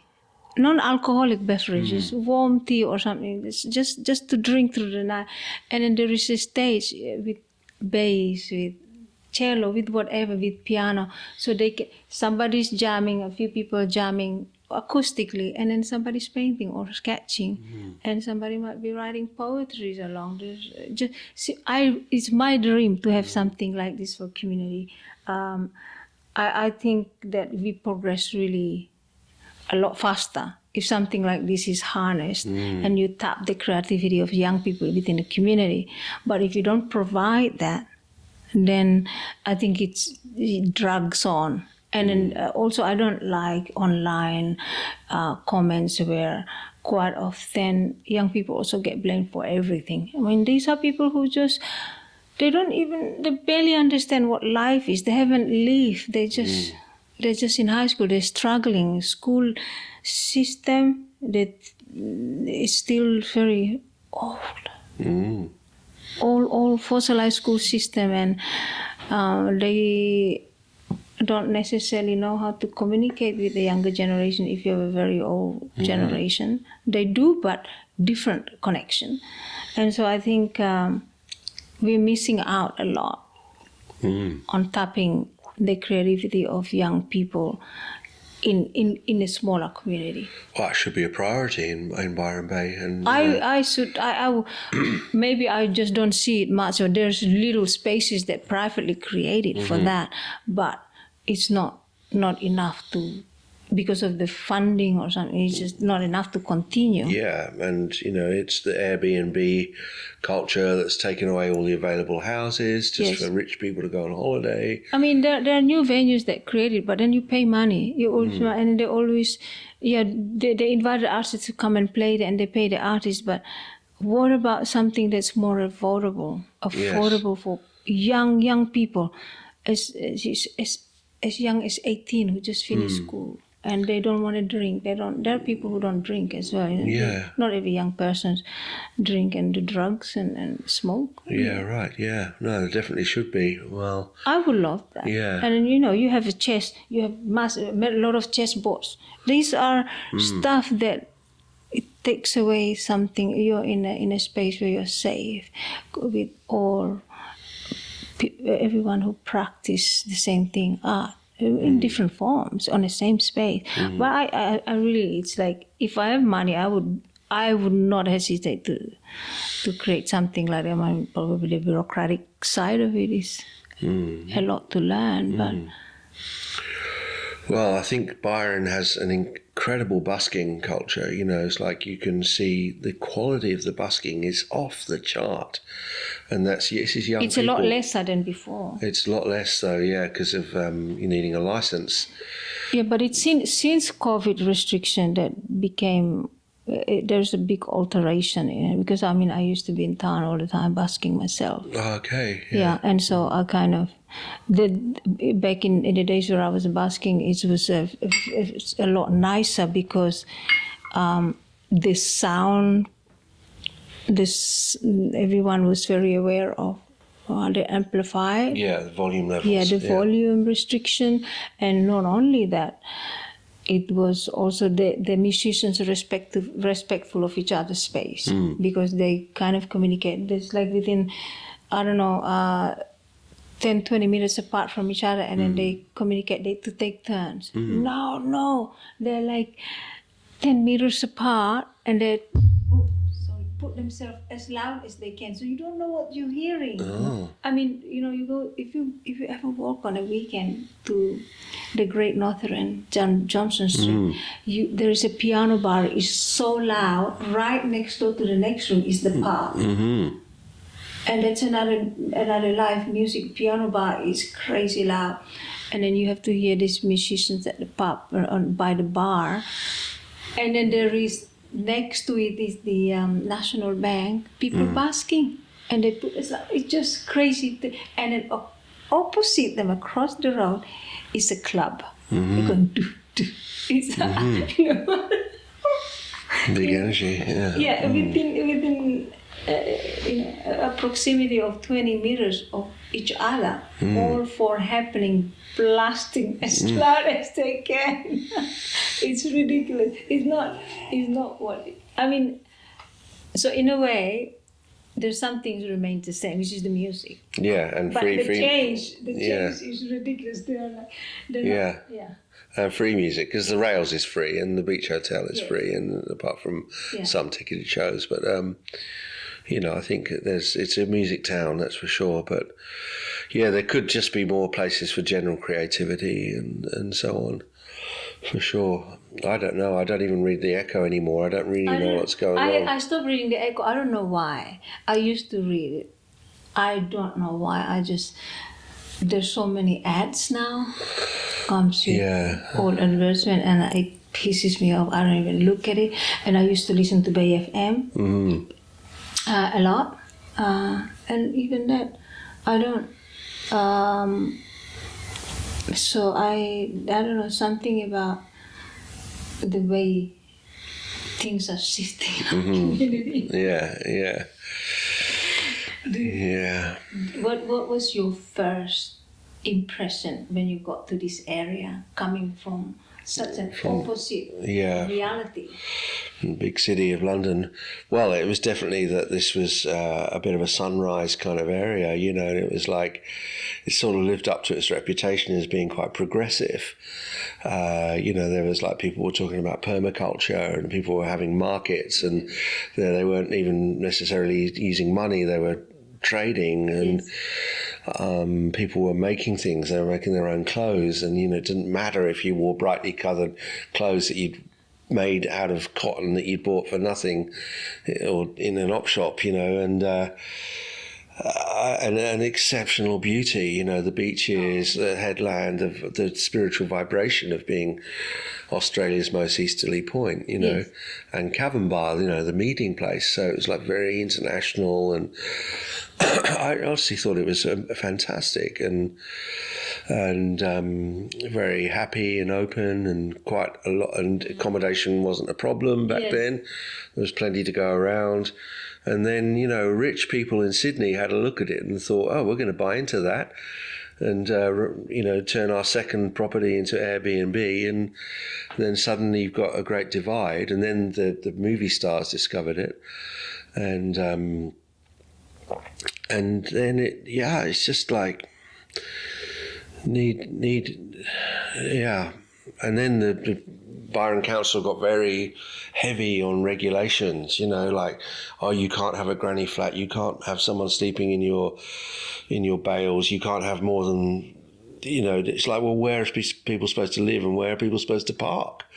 Why don't they have a van park for van travellers, like with facilities, cooking, showers, toilets, like maybe just like for $5 or something, like an area where all the van dwellers could go for an overnight stay, and a stage in the middle, it'd be, and properly run with high standards. Why don't they have that, instead of like just saying, no, you can't park anywhere? I know. So they know the people were already here doing that, and suddenly they pull out this. And what are you supposed to? But you give people no solution to where to go. And the thing is that it's beyond questioning where they go. Is you got to question into details. These people have families, some of them, their kids going to school, local school. Where are you going to kick them out to? Do you have any idea? For sure, anyone with common sense, it's difficult to move houses. And repacking, unpacking, all that. Paying for transportation to move your stuff, relocating your children. There is the mental, the mental side of things you need to consider. These are human beings, right? mobilizing them to a place where you don't want them here. And so they have to settle. The children, when they're removed from an environment where they settle, you think about that. What kind of society are we going to build when we're treating our children like that? And then later, when they don't progress for better, we go online or judge them and say, bad kids. But who are these bad kids? What kind of society gives environment to bad kids? Now, there's a lot of things to question. I question a lot of things because I can't help it. I'm not from here. I'm not from the Western world.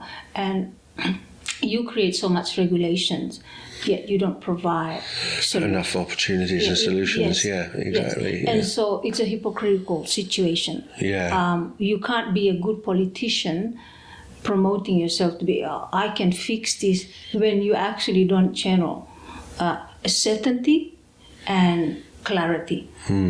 Because children are like in any home, they need clarity. They don't have the wisdom to guide themselves. They need to have this knowledge, routines coming out of the day to come or to go. Yeah. And if you don't have that, you really have to see the foundation that you're building a society from. And when I say society, it's not like all the generations. We are expiring. It's the young ones that we need to really. That's why I say, like I just. If I were a politician, I would just like change so many things. Really. Yeah. I would love to, because the money is so much put into sport. Yeah. And it's not even with art, I think. So much money in sport, definitely. Look, they're just building a new AFL stadium in the most beautiful place in Tasmania, right by the harbour. Like, did we need that? You know, they're trying to build a stadium for the Olympics in Victoria Park in Brisbane.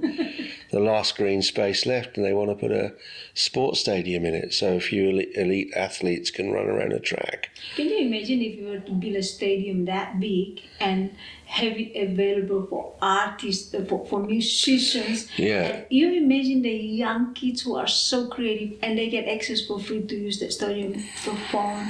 Like once a year, let's say, have free music, free usage, and the government put the money to it rather than to sport. Just one time a year support from the government to put.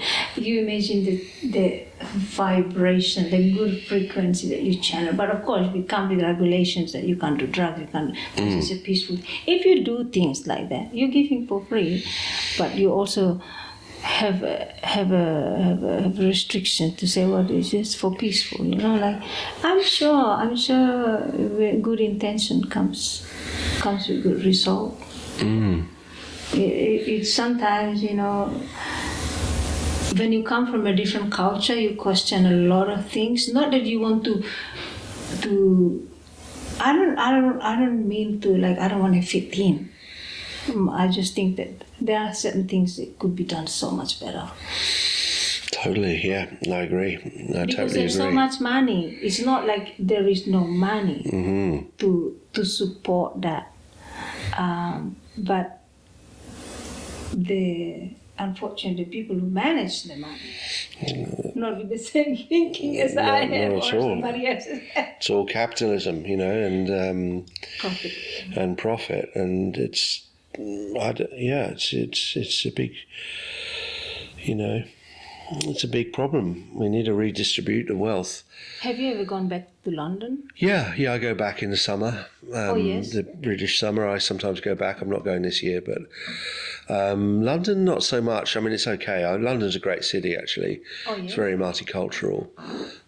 What do you enjoy about being in London most? London, I like the tube. You know, it's like this. You can go into the underground and then come up in another part of the village and then go back down and come up. Oh gosh, it's different here. Other than the architecture. In the history and tradition and so on. I mean, there is also a very buzzy culture in London, and but you know, it's not particularly spiritual. You know, it's more that you find more in the West Country, in Glastonbury and Totnes, and on the South Coast in Brighton. So they have the big Glastonbury Festival. the Glastonbury Festival, yeah, it's very Did important. you ever play there? Yeah, I played there a couple of times. Oh, yeah. wow. In the 80s. I've still got my lanyard, you know, the thing, laminated thing saying guest, you know. Wow. So, yeah. How old were you when you played there? In my early, mid-20s. Oh, goodness me, that's beautiful. Yeah. And how did it feel to be on a big stage at that age? It was like a dream come true, you know. It was amazing. I always used to go to Glastonbury. When I was 18, I started going there, you know. Oh, yeah. But then by 25, I played there a couple of times. So it's great. I think it's, you know, back in those days, there were many different stages and there were different individual people booking those stages. It was quite independent, you know.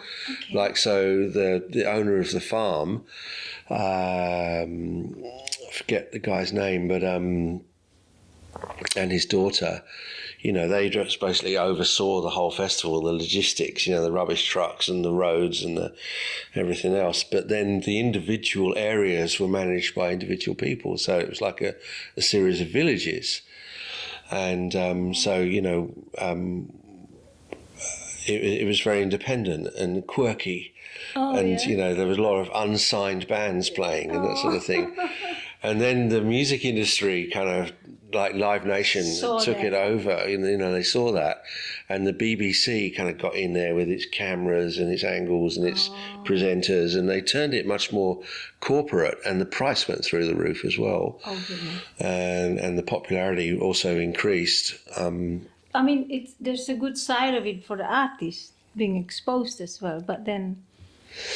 Yeah, totally, yeah. But it's all signed artists these days, you know. It's like, it's all famous people. It's already people who are already famous, you know. There's a band from Byron that's been performing in Glastonbury for 20 years, the past 20 years or more now. Who's that? Luna Loop. Oh, Luna Loop, yeah, okay, yeah, I've mixed them. Yeah. I've mixed them in England. Yeah. Luna Loop, she lives not far from here. Oh, okay, yeah. Beautiful, beautiful lady. Yeah, I mixed them last year at the Green Gathering, which is, yeah. Yeah, they go there. She goes there every year. That's right, yes. Dominic, the violin player. And, yes, yeah. Dominic's a good friend of mine. Okay, yeah. And Dominic just joined them, the past few years. Yeah. And the thing is, she's never have a show in Byron. And until, was it 2 years ago? Last year maybe, or 2 years ago, when Massimo, the drum player who joined Luna Loop and went touring in Europe also last year, and two years ago, and they, Massimo decided that they should perform here, and then, Sheena told me she was not confident because, performing in your own hometown. And then, they got the job, they got a gig, the first gig at the Beach Hotel, and asked them to come back, and they're fantastic. They're super funky vibes. Yeah, I like them a lot. Yeah, and the didgeridoo. Yeah. From Western Australia, she's incredible what she does. She plays the didgeridoo. It was a really nice performance that they have at the Beach Hotel. And I got to see also, last time they were performing was months back. There was the original drum player that used to go to Glastonbury a lot. Isn't it? It's a small world. Yeah, yeah. So you mixed Very cool. them? Yeah, I mixed them at another festival called the Green Gathering, which Where is the Green Gathering? It's in Wales, and it's all solar powered and wind powered. There's no power on site. Oh wow! So there are a few generators in case they get cloudy weather. But I've been going over and mixing the Triban stage at the Green Gathering in the last 2 or 3 years. Oh, that's so nice. And all, sort of How long grassroots. does the festival go? 4 days. It's quite big. Yeah, a few thousand people, like 5, maybe 10,000 people, something like that. And, wow. So, I mean, you are still remembered. yes, remembered and respected in the UK. Yeah. So, thank you. I do go over there and I get involved with some of the grassroots festivals, either doing sound or playing. And there's another really great one that's just coming up in the last couple of years called Elevate. Elevate Festival. It's very you'd fit in perfectly. You know, they're all about opportunity, and there's a lot of young people doing, you know, rapping and and there's, you know, or whatever, expressing themselves, and it's not all hip hop, you know, but the conscious rappers, you know, particularly good. Also attracts a middle-aged demographic. So. Yes.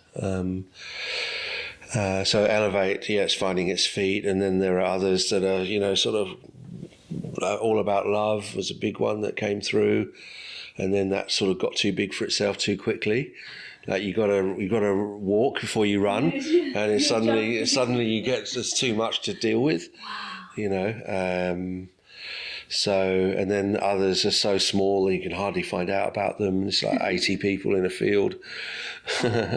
Well, do you think Byron has the potential of creating these kind of many festivals like the one you go to? Yeah, definitely. I mean, the thing about Splendor and Blues Festival, they were too big, and it was like, you know, too much money and too much infrastructure, and it just all collapsed, you know. But if you think small and you think sustainable, and you involve local people, not just flying in big stars from America, then definitely, you know, there could be a great indie festival in Byron Bay. I hated the way blues was kind of plonked on Byron Bay. I didn't feel like it was the natural music of this land at all. I felt like, you know, more songwriter, you know, storytelling, and more, you know, reggae, you know, and funky jamming, you know, is more the vibe of this land. I never thought Blues Fest, I don't know, it's like... I did, many times, of course, yeah. But after a few years, I just thought, I just cannot face, you know... It's quite a, you know, there's also a lot of fashion going to Blues Fest. Mm-hmm. You know, you see that. With this idea of, you know, local thing, I think what you say, it's really testified this year by what happened with the cancellation of Blues Fest, because then Byron Music Shop and they were really busy. Nick on Byron Music, I was informed that he was like absolutely super busy organizing to put all the cancelled artists, you know, to find the venues for them. Yeah. And so Taj Farhan, this is beautiful 15 years old, super talented, he performed at the Bolo, and these were free. I went to see, it was absolutely fantastic. There's so many really established artists performing at the back room of the Great Northern. I got to see as well, and also local artists lives in Malambimbi and big in the UK as well, and the rails. So there was the lineup, the Beach Hotel, and you know, Brunswick Hotel Brunswick, and Whalers Brunswick played with there. the Whalers. Yeah, I went to see the Whalers. It was an absolute magical session. Yeah, I could not believe to have witnessed that in my lifetime. Yes. It was incredible, and I think these kind of things testify to what you're saying, that you don't need huge, grand blues fest that's extremely big, and the logistics is so expensive. Yeah. And so little, like, use the local venues. Look how pumped up Brunswick. It can never be repeated. That was one historical time in the Barron Shire. The Whalers, like, pulling up everybody together. The Great Northern Room was always packed every night. It was packed, and I was, wow, incredible. I saw local artists as well. That I saw them when they were at high school, rocking the stage. It was fantastic to see. But that's the thing, that art really brings a lot of joy, isn't it? Exactly, yeah. So maybe, the cancellation of Blues Fest was the end of a particular era Yes. and a way of seeing. And, maybe it was a good thing. And maybe we can Byron can be reinvented as a more independent and different styles of music. And like more than anything, include the brilliance of the younger people coming through. Give them a space and opportunity. Like they say, you close one door, there's so many more to open. Doors open, yeah. I mean, Byron has got to sort out the housing problem, though, because that is just catastrophic. And I'm not sure if you've noticed, but if I go down to downtown, sometimes really early in the morning, there are people your age, older than you, with suitcases.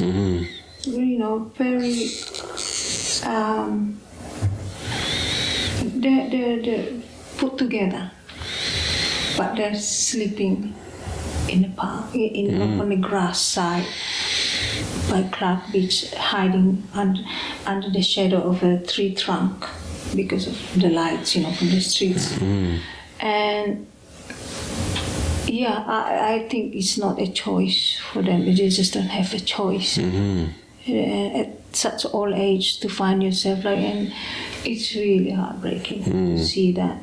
And so, if you see something that is just getting worse, you notice. You can't pretend to close your eyes and you say, this is not happening. No, this is happening worse and worse. And there are people who are in a small car and their car is so full of belonging that they have no way to, and they're sleeping on the car seats. Something's really wrong in our community, in our society, when you see something to that level. That many people, you walk from one end and then you see, and I don't remember seeing. I think before sharing house was a choice. It wasn't because there's no option to buy a van and live in a van and travel around, because you want to travel, you don't want to be stuck, and that was also an option. Now you have no choice. So you're right that Byron would need to really sort this, and I wonder if anyone would stand up, because they say they're creating, the developers are creating affordable houses, but that start with about $2 million. Yeah, right. Yeah. I do have a friend who bought lands in Mayocom, and he created community. He get cabins built, and he put affordable rent, and so that he doesn't keep putting it up every 6 months, so people could stay locals with kids, and they could have their gardens and stuff.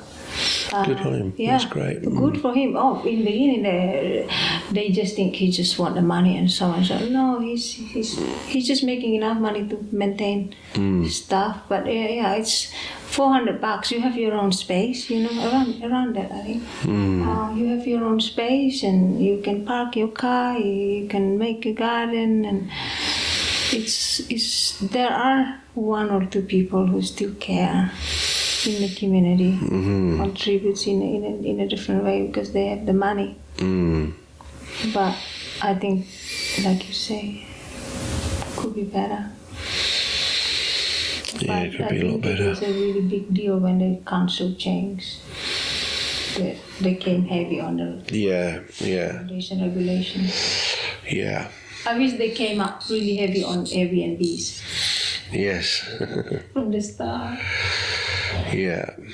What's the difference between seeing politicians in Australia than in England?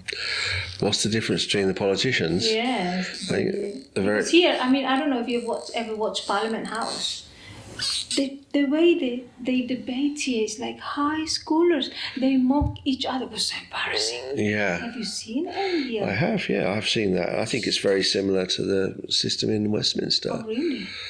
it's like a theatre, you know, and despite it being, you know, these guys are from this party and these guys are from this party, they all go to the same restaurants, they all go to the same parties, they're all really part of the same establishment party. And it's like, that's what the guy from the Greens who lost his seat, he said it's such a wall, you know, it's an impenetrable system that same in England, you know, it's like it's quite highly mediatized and quite like scary in a way, you know. There's a lot of people in England, you know, in a small space. It could be a revolution pretty easily, but they keep everyone in fear and scarcity just in order to control that. And I think, you know, something similar is happening in Australia, but there's still a lot more freedom and there's a lot more fun and a lot more spaces for things to happen. Yeah. What about the educational system? You notice any difference? I don't really know much about it. I'm the wrong age to ask about that, but Yeah. I don't know. No, I don't really know. Don't know. Probably quite similar, I suppose. I don't know. Yeah. Yeah. I mean, we sent our boy to Steiner School because we felt it was like freer and it was really good for boys. It stops them turning into hooligans, you know, because they're doing felting and they're like observing the moon cycle. And so 12, you know, several years in a Steiner primary school is really good for boys. And then they get to an age and it's not enough for them. There's not enough, you know, energy. And it's too feminine. But yeah, I think the Steiner school system's amazing, you know. Yes. It's good values. It's good values, whereas the mainstream education system is all about competition and goals and conformity. Awards and so on, yeah. Put the star sticker on. Yeah. Say you've done well. Yeah. You got the star, and that's interesting. You brought it up because I don't understand one thing. Maybe you can help me understand, because with that kind of award, a star thing to say, great job, I give you a star, I give you an acknowledgement, you've done great. And in a way, it's like a really subtle way of saying, I'm only gonna notice you if you're a good person, if you've done good. Otherwise, you're nobody significant. And that somehow automatically creates this mentality of telling children, don't do this, don't do this, don't do this, rather than creating the environment to tell people, you can do this, you can do this, you can do this. These are the things that you can do. But instead of that, these are the things you mustn't do, you mustn't do, you mustn't be.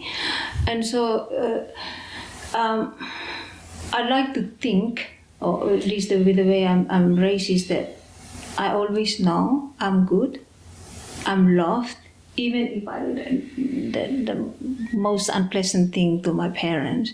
I know I'm still loved, I'm still in a comfort zone of knowing being loved, I'm still good. I just to know the difference for kids is that they know they're good, but what it is they don't know that they're just channeling a bad behavior. Okay, but it doesn't mean they're bad just because of one unpleasant behavior. And that's something that I feel like it's a very thing that plays with the children's mind, you know. I think kids shouldn't be put in a situation of putting the star stickers to reward them. I think they should just say, well, I'd rather than saying, you've always been great, but you've really advanced with this thing. And you can do even more. I think it's just simply like this is clear communication, not a sticker communication, not an emoji communication. Clear, because then it trains the kids to like really communicate with each other, with their peers, with the teacher. I don't really see in the educational system like that, with the modern educational system.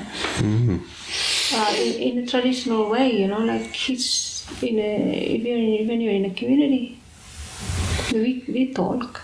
Our parents call us, set us in front of all our cousins and our siblings. And then they say, oh, you know why I call you? You know, but like you pretend to not know. But then they let you have the opportunity to speak. So to identify what you might have been called for. And if you don't, then they let you know, but in a way that also kind of make you aware to recognize that that's a shameful behavior, but it doesn't mean you have to carry that feeling shame all your life. There are ways to do that, and I think it's a psychological thing, and modern psychology, and I notice modern psychology and ancient Indian psychology is a completely different thing. And these things, I feel like it's more like ancient psychology. Yeah, definitely, yeah. Yeah, definitely. Yeah, I'm much more a fan of ancient psychology and not labelling, categorising, all these terms, ADHD and neurodivergent and... What's divergent? What does it all mean? It's just pop psychology, It's like, oh, that guy's got ADHD. And I said, no, he's not. He's just got bad manners. Just do the work, bro, What's the diversion they're referring? I don't know. I actually don't know. None of those words mean anything to me. And it's like, I think we've got so obsessed with labelling that psychologically, I much prefer, this more ancient sort of, just gentle encouragement, sort of like, it's almost like you walk backwards, sweeping a path, and you allow people to walk forward and to grow. But if you're like dumping the path on them, then and then seeing if they pass or fail, it's like, I don't think that's good. So. But this is also, with art now, the talent, the talent shows. Talent shows, think of those, my God. Oh, it's monetizing people's... it's judging. I don't know. I don't like them. I don't watch them, And people become so vulnerable in this on this stage. Yeah. They have to, you imagine having to frame yourself for that 3 minutes song, so they can evaluate, to judge you whether you're not judge good you, enough. And you're singing while you're feeling such a nervous breakdown. Yeah. And you have to, I don't know if I would survive such challenge. I definitely wouldn't. And people who become famous through winning, Australia's Got Talent or whatever, they don't really last long in the music industry because they're hot-housed, to be on people's television screens, but they might not necessarily have more than one good song. And also the public only like them when they were on the show. They don't regard them as credible outside of the show. So it's not a good way to success, I don't think. There's a few that have continued to make... I think Vance Joy was a winner, and he's really good. But I think it's exploiting people, basically. It's television companies exploiting people. Yeah, they exploit your vulnerability, fragility as well. Yeah. And then they dig into your personal things. Oh, absolutely. And then they put it on television, and, Big Brother, same thing. It's ordinary people, put them in a house and watch them have sex. Wow, amazing. Oh my God. It's like so... There's no... I thought sex is more like a sacred, personal, very private thing. Yeah. You don't televise. That's right, televise it. Am I saying the wrong word? Yeah, no, that's fine. It's exactly what it is. It's like it's super exploitative, and they know that. People that go on it know it. It's not that we don't enjoy sex. We are not against sex. It's not. It should never be a taboo thing, but to make a a live drama show. Not even a drama; it's a reality show. Yeah. Where you are, you don't mind being televised, being put on television, but then at the same time you're doing it under the blanket. I mean, for Christ's sake, Yeah. we all know what you're going to. We went through that even on closed doors, right? Yeah. So we are not. Don't try to fool us. But that's the thing, that the drug to it is that they do it. The editors. Yeah. Oh. They do it that way so that you are like Yes. trying to peek into these Voyeuristically. And for me, yeah. I'd rather not watch it at all. No, I don't watch it at all. I started watching television in 1999. I haven't watched television for nearly 3 decades. Good on you. It's all crap. It's voyeuristic. It's controlled. It's censored. It's noodles culture. You know that you. It's just noodles, visual noodles, one after the other, like or carrots. You know, it's like instant noodles. They were about 2 minutes instant noodles, and also like I feel like I don't know what to call this kind of thing. It's really like it takes a lot of joy from you. Yeah. And it's a little bit like life is good as it is, right? Life is good and full as it is. Enough as it is. Yeah. Just normal interaction like this. Yeah. And then come this exposure. Come this exposure of this television culture, reality TV shows that's like hit you up like drugs. Yes, it does. And you get addicted, like social media, like use the wrong use of social media platforms. Yeah. It's useful, but use it wrong, then you get it wrong. And so all of this is like it's like people, like a couple, let's say a loving couple. They love their intimacy together, and suddenly the condom comes. Okay, so the television is like the condom, offering sensation of some kind of, this is good, this is entertaining, but this condom is like, this is for safety, this is something. So I call it, the situation is a rubber joy killer situation. I call condom the rubber joy killer. It's like that. It's erased joy, pure, like real natural joy out of this real conversation that we have. Very authentic. Okay, replace with this joy that comes from the television and leaves you empty. Because you're not having a relationship with these people on a TV. You are just an audience watching, staring at the screen, displaying something. After that finish, you're left with the wrong emptiness, right? But when we finish our conversation, I will remember how you sit, how you hold your posture, the song. I remember your voice when you sing. It was, the tonality is different to when you're speaking. I will remember that. How you take your cup of tea and drink. I remember all the gestures.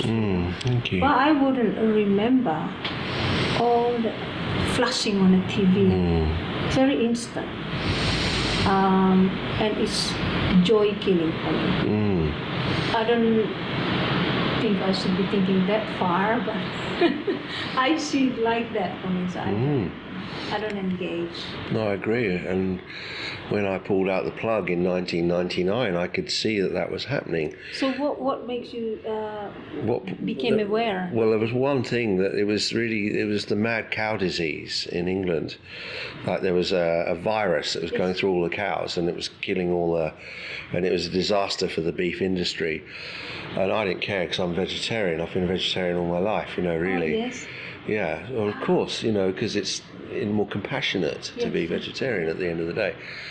And every night on the news, they were lying to people. They were showing images of cows being chucked onto bonfires, like it was the cow's fault. No. And the whole thing was that it was the cow's fault. We have to eliminate them because they've caused the virus, not the meat industry, not the inhumane conditions. And I thought, hang on a second, we're being lied to so much here. and we got so angry about it. And you know, most animal rights activists, I'm not an animal rights activist, but most animal rights activists are not impressed with television, you know, because they never really show the truth of what's happening. And it's a filtered journalism. So we just pulled out put the television in the skip, and I've not really watched it since, apart from the World Cup, which I do really enjoy because I'm a soccer fan, you know. And to me, it's like one of those moments when the world, you know, becomes greater than the sum of its parts, you know, and you get some. But you understand the soccer thing. You feel it. I don't understand. Yeah, yes, I do feel it, but I totally understand why people wouldn't feel it. I don't feel it with most sports. Yeah. You know, I can't get excited about most of it, but soccer is something. Being British, you do grow up. Soccer is a religion in England. I see. And you do get it. You know, you become very tribalised, and it is one of the things that makes things tick. Like the Premier League's very important culturally. Oh, right. But so the World Cup is about the only time I will turn on the television. But apart from that, I listen to radio. You know, I love community radio. I listen a lot to 4ZZZ in Brisbane. Oh yeah. A really good station. Still got its good green left politics in a way, and also, you know, they talk about shadow stuff, and also, you know, what's happening in the prison system, and they really go into. They've got good. It's not censored particularly. I mean, they're not stupid. Yeah. Because it's Queensland as well, which is a bit more conservative. But I think for me, honestly, finding out about good new music, 4ZZZ's superb for that, and addressing the political and misjustices, what's the word? Injustices of the world, you know. Like they talk about Palestine a lot, and so there is good media out there, much better than television. There's good independent media. Yes. And you know, long may it continue. May we continue to create our own art and media, and not be sponsored by Coca-Cola. Oh God! At the end of the day, you know, it's like or funded by Pauline Hanson or McDonald's or something, you know. Yeah, no. Was there like a racist? Do you have a racist party in England at all? Yes, it's shocking. It's called Reform. Reform. Yes, it's a racist party. Do they have many followers? They're getting more and more followers because people are disillusioned. People are waking up and they're disillusioned with the mainstream parties. But there's a lot of misinformation comes along with this era of technology. That's right.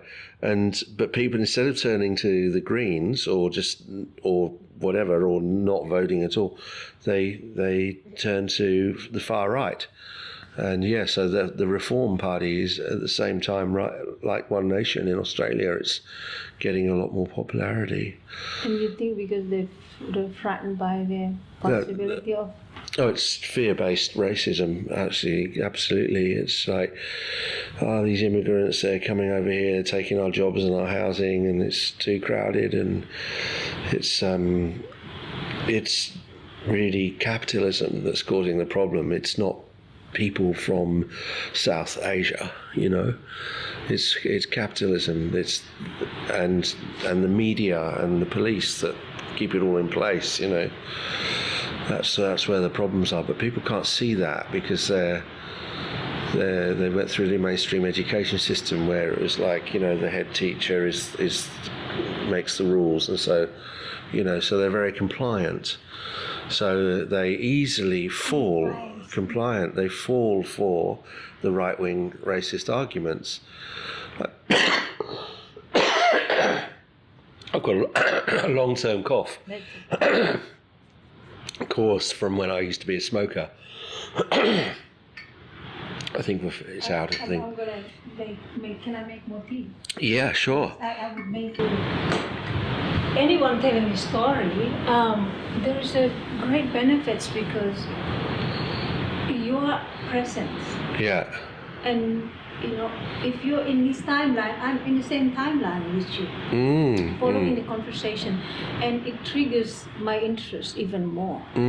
Also, what happened? Also, it just very. I really prefer this than Structured. The structured journalism. Yeah. And then they try what I really also don't like from conversation, like journalistic style, is they try to trigger. Yeah, they do. They I spike don't want you. that. Yeah. I'm not looking for that in people, because we all are capable of that. Yeah. Even the journalists, they have their bad side. Yeah. And if I were to throw an answer that triggers their emotion, they wouldn't like it. Yeah. And my podcast is not for that. I'm not, artists are usually peaceful people. Yeah. We all have our issues, we all have our dramas, we all have our lives. And I'm not with that intention. I don't think it does anybody any good. So I prefer to have the storytelling, storytelling style. Yeah. But also, like when you seek to listen to the good side of people, I don't know, it's lift me up as well. Yeah. It has benefit for the two. Yeah, totally. Yeah. For the two people. Yeah. So. Yeah. No, I really appreciate what you're doing here. Oh, thank you so much. Whoops. Oh, my gosh. No, I really appreciate what you're doing here. I think, and it was lovely that we found an alignment, like an ideological alignment, which you wouldn't get if it was just some kind of career interview.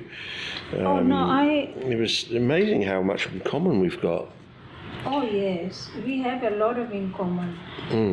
But I think we just don't know how to sometimes connect with people and take time and place. Yeah. Right time and place, I think. I mean, you're very experienced, so and you're a public figure in a way as well, from your musical experience, and so you know a lot about this. And I have a lot of respect for people like you, because the level of exposure that you have to the public, and you still choose to embrace the humility. Yeah. That's just, it's something you cannot buy. Yeah. You can manifest to trying to have this ability to be humble and all that, but the ego is always sometimes quite overwhelming. Yes. The still dissolving. Yes. Yeah. Totally. Yeah. I will give you some of the teas to take home. Oh no, that's okay. Oh well, I mean, I'd like to give you these. I would love to play in my car. Yes. Well, I'm really have them as gifts. Thank you so much. See you.